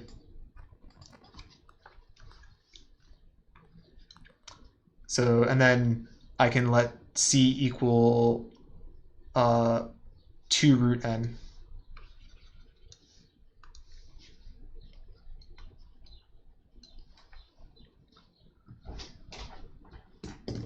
Oh yeah. Chebyshev like did a lot. I assume, actually, I don't really know actually if he did a lot, but it seems like everyone who, it seems like all the old mathematicians did more than you realize. Like you know their name from one equation, and then they like were extremely prolific actually. Okay, so we need to bound the tails. So by Chebyshev,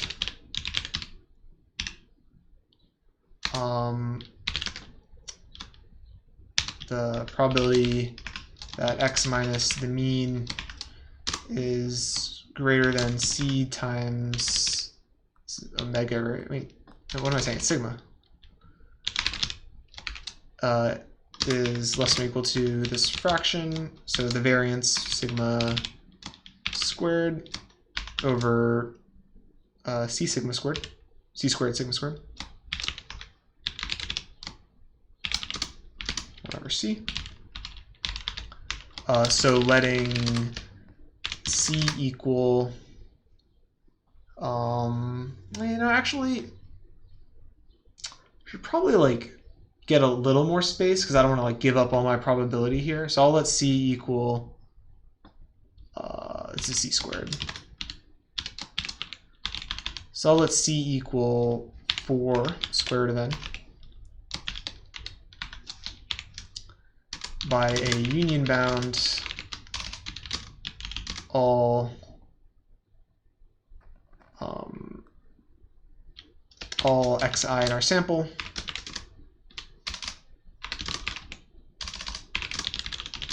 lie within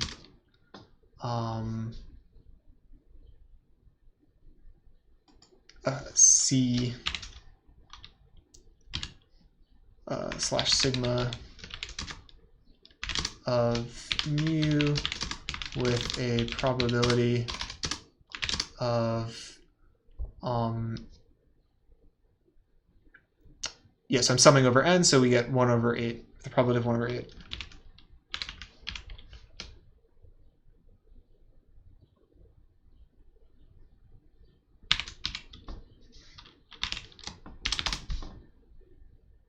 Yeah, I should learn some more about convex optimization. It sounds pretty cool. Wait, what's wrong? It's not compiling? Oh, that's something else. Runaway argument?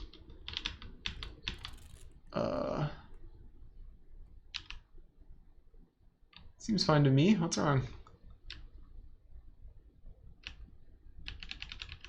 Slash probability. Okay, slash probability. Oh, it's I guess it's up here. Oh, probably in this fraction. Oh, yeah.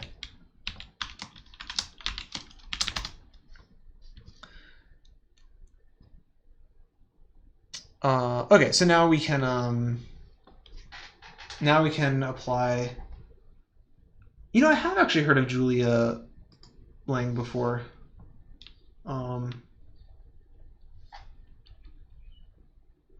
Yeah, I forget, like in high school or something, but or no, I think that was something else. That was oh, Julia is like a differential programming language, right? So like every operation has like a derivative, and you just like use the chain rule to differentiate everything. Yeah, I've heard of it, but I've never like actually used it. I haven't messed around with it.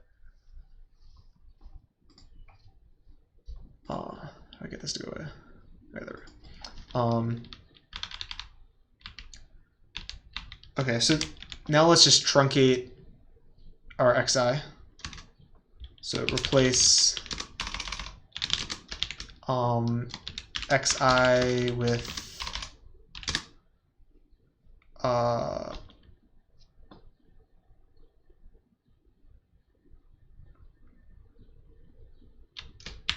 so replace xi with xi prime,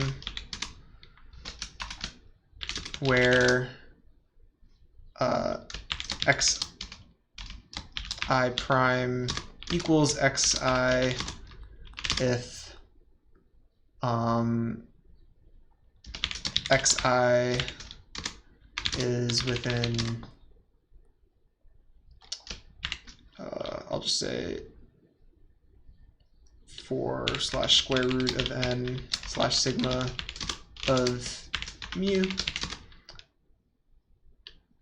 and is 0 otherwise. I'll just say mu otherwise, actually. So by our union bound, this doesn't change our so I guess by our union bound, the sum of xi equals the sum of xi prime with probability 7/8.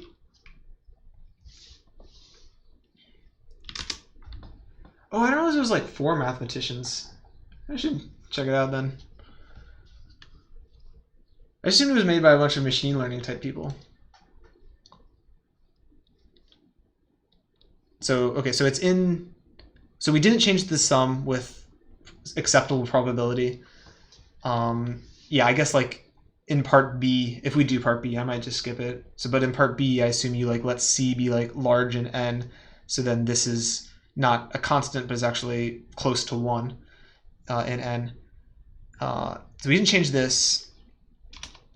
And then, of course, xi prime is in this interval. What is it?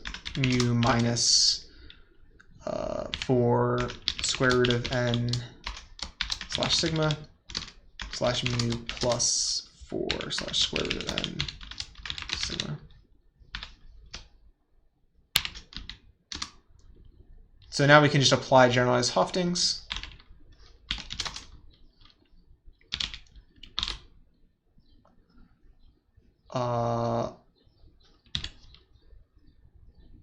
Okay, so the probability that this should be less than or equal to, so there's the probability that we changed anything, which is 1/8, plus this other probability, which is 2 times the exponential minus 2. And now we just divide. And what do we divide by? The width of this interval, which is 8. So 8 slash well,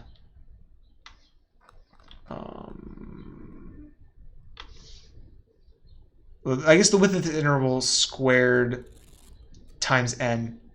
So it should be 8n. I should put it in parentheses. So 8n squared slash sigma squared.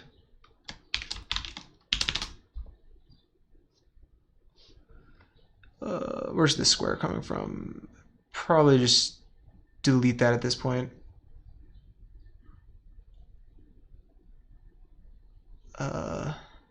Wait, this looks very funny. Oh, I guess I made this a fraction when I shouldn't have. Oh, I guess I'll leave this fraction. So 1/8, and then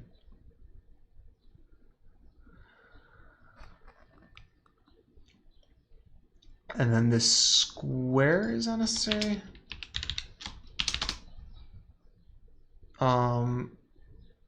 Okay, and now why is it epsilon squared?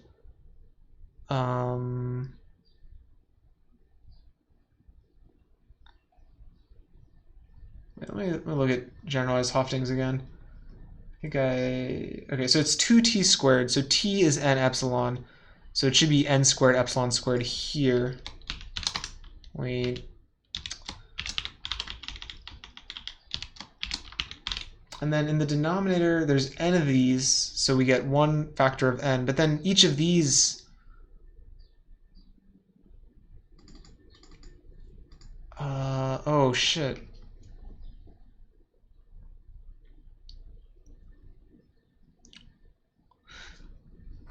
Huh. Wait, so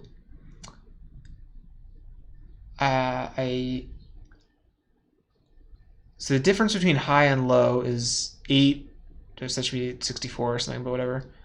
Yeah, the difference between high and low is 8 root n sigma.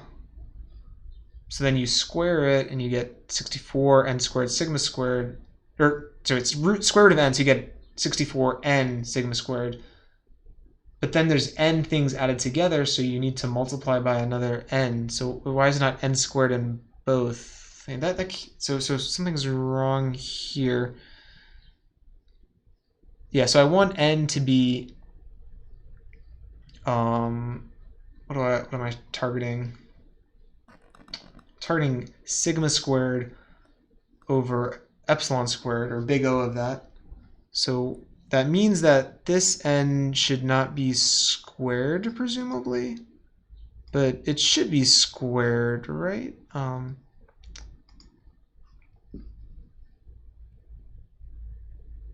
Or so this n shouldn't be squared, right? Or this n shouldn't be squared, and then I'll just be left with an n. So sigma squared over epsilon squared. So why is this not correct? I'm summing up n things, so that's where 1 factor of n comes from. So somehow this interval, I don't want it to be square root of n sigma wide. I just want it to be constant sigma wide. But it seems like, So I want to truncate these guys without changing the probability distribution. So doesn't it need to have an n? So the probability that this is greater than c times sigma should be sigma squared over c squared over sigma squared, 1 over c squared. So I need every single one of them to be unchanged when I truncate, right? If a single one is changed when I truncate, then there's no saying how badly I've damaged it. Like, it could have been arbitrarily large. Well, I guess there still is a variance, so it can be arbitrarily large.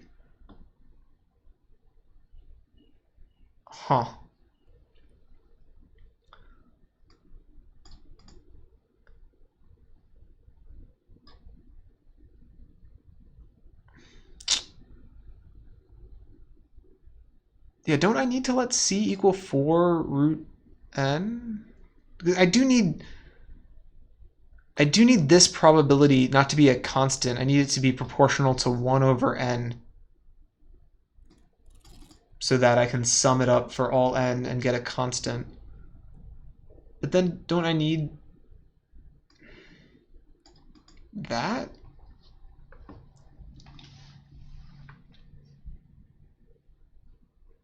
Huh.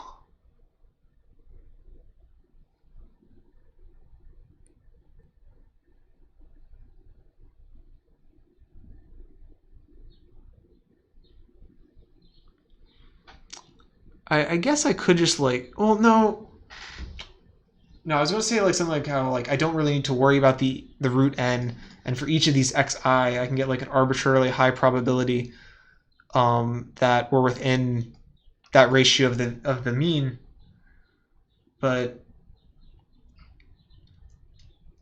I need like not like arbitrarily high. I need it to be summable. Like, because I need it for every xi, and I have n of them, so I need to take a union bound, I guess. Or okay, maybe I don't really need to take a union bound. Maybe a union bound is really wasteful here because they're all independent. Yeah, each xi is independent. Maybe that's the idea. So, right, because like if I, no,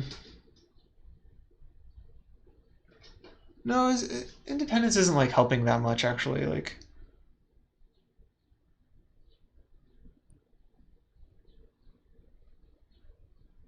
so if each, no, I guess independence is helping a lot because no,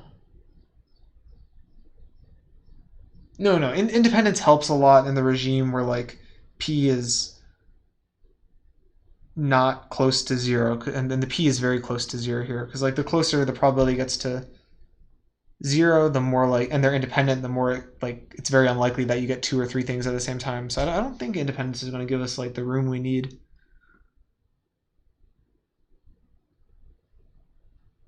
Huh. I guess it is a 3 coffee cup thing, but I thought it was like hard because you needed to come up with like a truncation trick to apply Hoftings. But I thought this was like the right truncation trick with Chebyshevs. But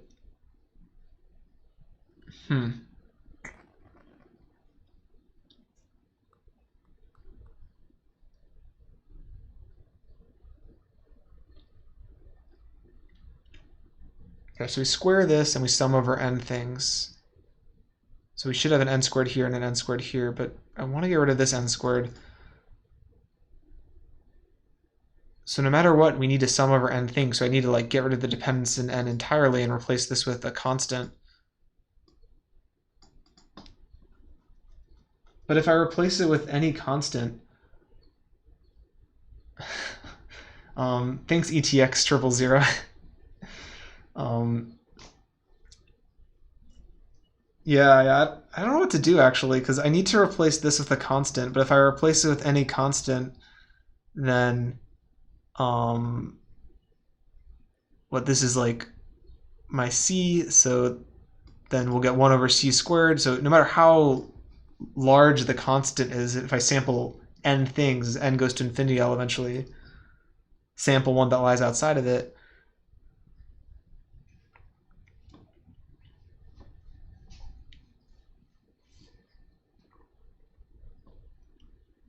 I don't know. Yeah. I hate to stop in the middle of a problem. I thought oh, that's cool. What kind of art do you make? Yeah, I'm sort of disappointed because I like thought this problem actually was not going to be very difficult, and I felt like we were like basically going to solve it, but I kind of wanted to stop after about like 2 hours. So I don't know if I'm stuck. I think I'll probably just stop here. But I hate to stop in the middle of a problem like I did it last time.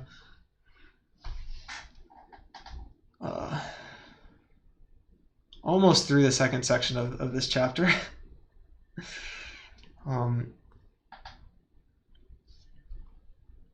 Yeah, this is a fun stream though. I guess we got half of this problem. We got the problem we stopped on last time, sort of. We didn't type it up, and then we got this problem pretty well. I don't suppose you have any idea, Pseudomaze, about how to get rid of this dependence on n in the interval. To me, it seems like the genuine truth. Like, yeah, we can't get rid of this root n here because if you want like, is it the genuine truth? Yeah, it's like the genuine truth, right? Because like if you ask what is the probability that you lie within a standard deviation of the mean for a normal, it's like it's not. It's just a constant, and the standard deviation is like. And when you add a bunch of things together, the standard deviation is like root n, right? So we should have like a root n here.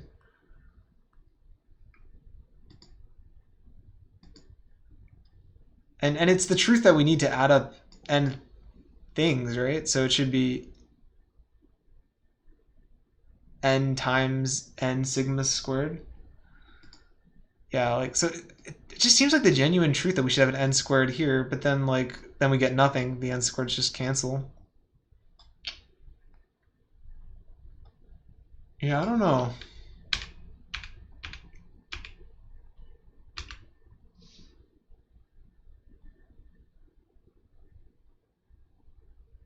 Yeah, some of our n things, each of them squared.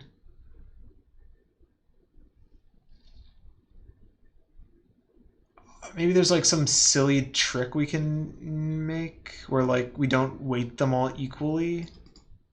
So like the last couple are root n, but the first couple are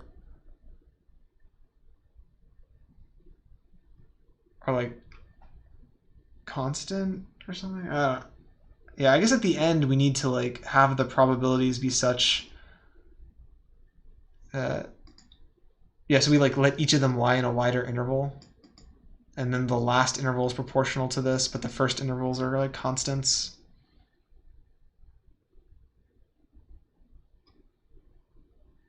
But I don't think that could help because like what is our goal? Our goal is like we have each of these events that are bad, that like these things diverge too far from the mean, and we're just applying a union bound, so we just add them up.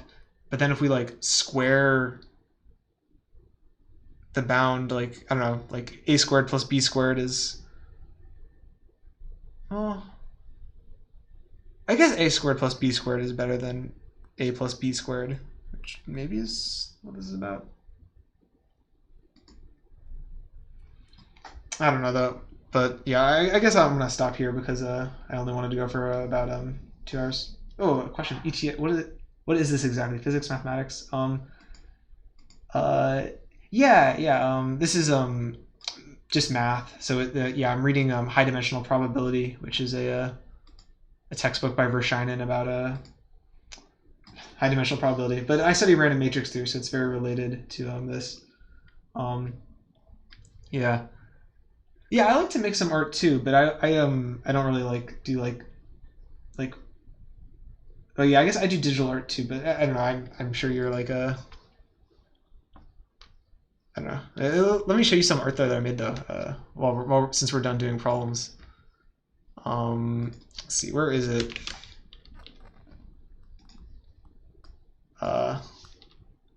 So I think yeah, I have it in my art directory.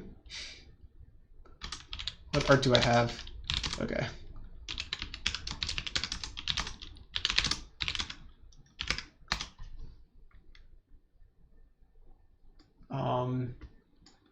Yeah, so I made this like procedurally. So if you like imagine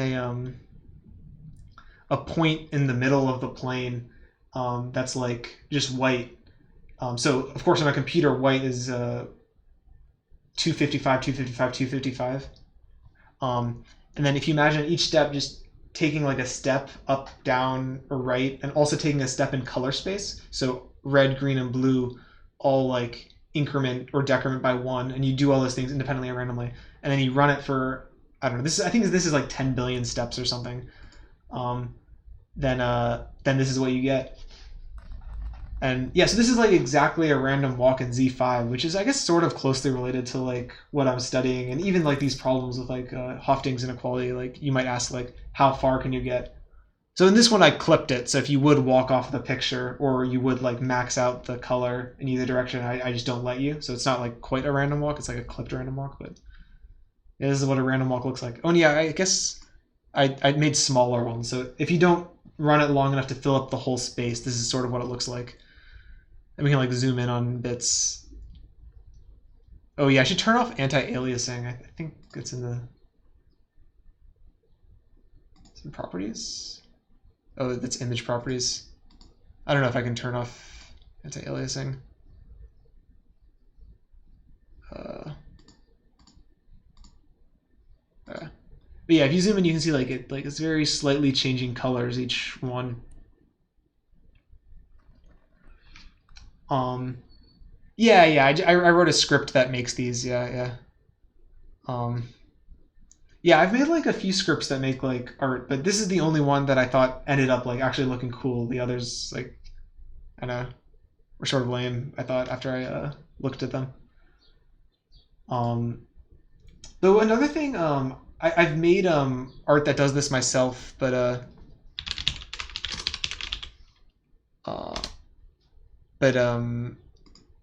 didn't discover this, is like this other thing I studied, the abelian sand pile. If you like graph it, you get like pictures like this that like look really cool. And there's like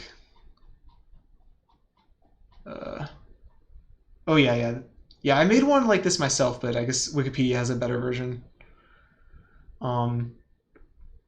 Or yeah, so if you imagine like a grain of like a very tall tower of sand at the origin, and then you like collapse it out until every place that has sand has at most 3 grains of sand, and then you color them by whether they have 0, 1, 2, or 3 grains of sand. This is what it looks like, and you get like this weird fractal thing where like you've got like, I don't know, it like kind of looks like a scrunched up thing in the middle. Like you've got these triangles, and they're getting like smaller as you fall in, and it's really cool actually. I think this might not be an open problem anymore, but so this is with 30 million grains of sand. That's what it says. But as you like add more and more sand, you get the same picture just with higher resolution. And I think that's actually an open problem in math to show that like there is some limiting distribution. I think I have my own ones. I don't, maybe in geometric. Oh yeah. Oh yeah, so mine are smaller, and it's actually kind of cool because if you look at the small ones, so okay, so you got to really zoom in. This is just like 100. I guess it's just like 10 pixels. That's what it looks like there. No, I haven't messed around with differentiable functions, but yeah, you can see as you like make it bigger, you just are sort of getting the same picture but with higher resolution. This was my Twitter profile pic for a bit, but I switched it back to the random walk because I thought that was cooler. But already in this very low resolution image, you can already see the triangles. You can see that like it looks like the Wikipedia image, but just smaller.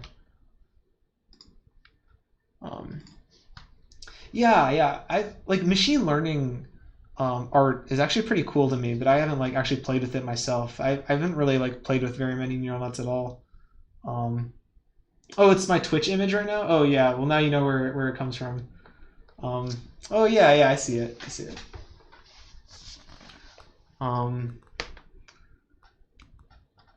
But yeah, I think it's like really fun to make like little Python scripts that like make art. It's like pretty easy to do. Like this is oh, oops. Yeah, this is like the code that makes like the sand pile images and stuff. Ooh, generative adversarial network. Let's see what that looks like.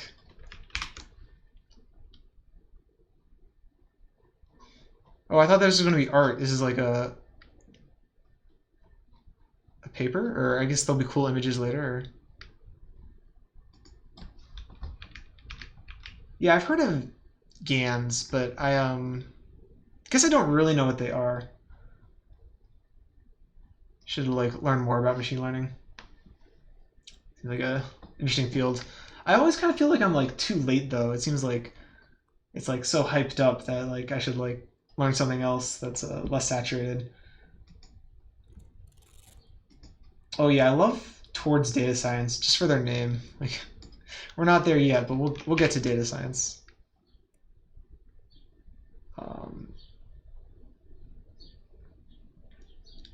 Oh, so these are like flower paintings. Okay, that's cool. Oh yeah, I've seen Gwern's anime GANs art, which I thought were cool. No, I'm not in computer science. Pseudo mazes though. I guess he's saying machine learning, but I study just pure math. I guess. I'm studying random matrix theory. Though I guess random matrix theory is like very adjacent to machine learning, because what is a neural net? A neural net's just like a bunch of matrices, a bunch of random matrices, right? Yeah, Gwern is pretty cool. Yeah, I guess Gwern sort of like inspired like my personal website's black and white design and stuff. Though of course, it's nowhere near as cool as his. Um,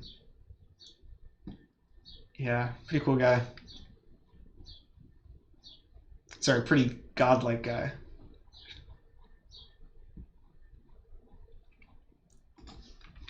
I don't know. I'm scrolling down. I don't want to read text. I just want to look at art.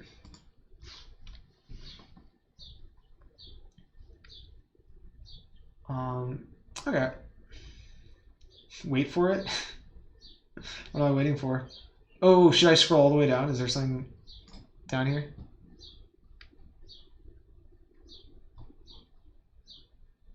Oh, okay. So you can see like the different styles. So this is like religious painting. I feel like I can't like see the details. I don't know if I can like zoom in. Oh, I guess I can zoom in.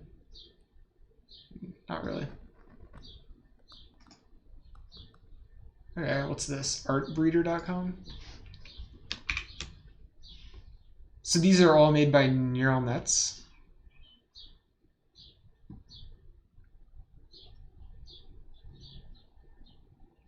Oh, so did someone like uploaded like one of these, and then these are like in a different. Oh no, okay. So none of these images are related, right? Because I kind of thought like this reminded me of this, like they have a similar expression, but then I don't really notice any correlation between like the landscapes and the faces. Oh, okay. Click on one. Oh, so when you click on one, you get like images in the same style. So this is like, okay. What are the names of these? Alamadadi. So this was nine hours ago. What does that mean?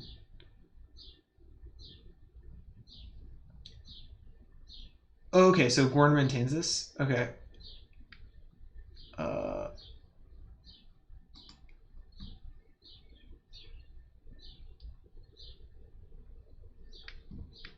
Art Bender, extend your imagination.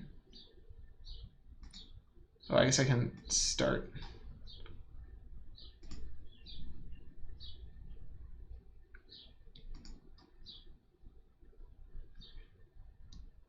Oh yeah, you can see I put this random walk image everywhere. Okay, so I can create. What happens if I upload my random walk? What do you think it'll do? Oh, okay. S general.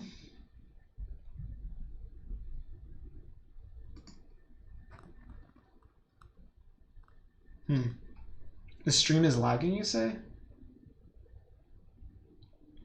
Oh, his portrait's better?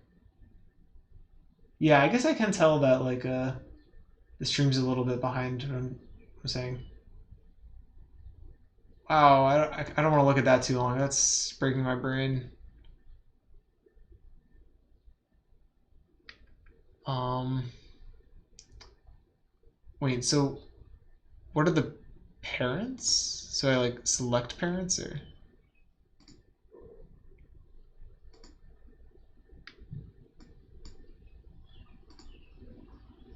Uh, So I can like give this a ski mask or something. I don't know what I'm doing. Oh, okay, so I see that this is sort of like bent around with this. Yeah, this is pretty cool. Yeah, thanks for sharing this.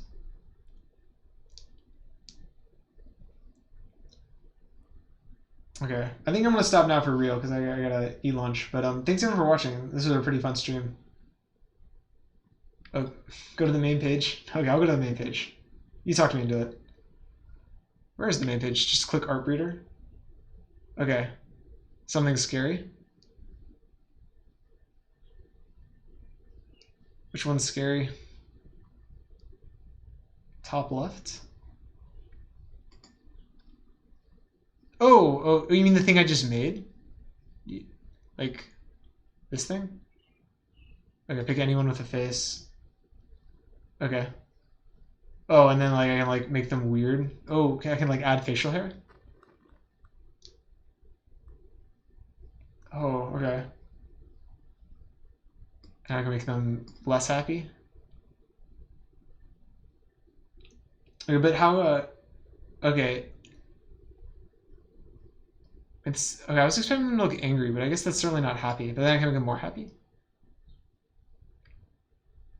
Oh, wow. I'm gonna make them older. Wow, this is actually really. I don't know. Maybe maxing out happy was like too much. Maybe that's too much happiness. And let's take off this facial hair, I guess. Oh wow. Oh yeah, I guess the hair gets white. I guess that's what people do when they get older. Wow, this is actually really cool. So is the reason like there's so many like hot people in these pictures just because that's what people like to make?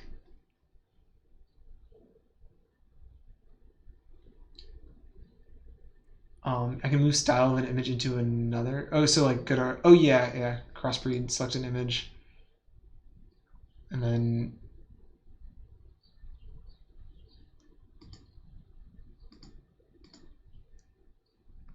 I can like cross with another face.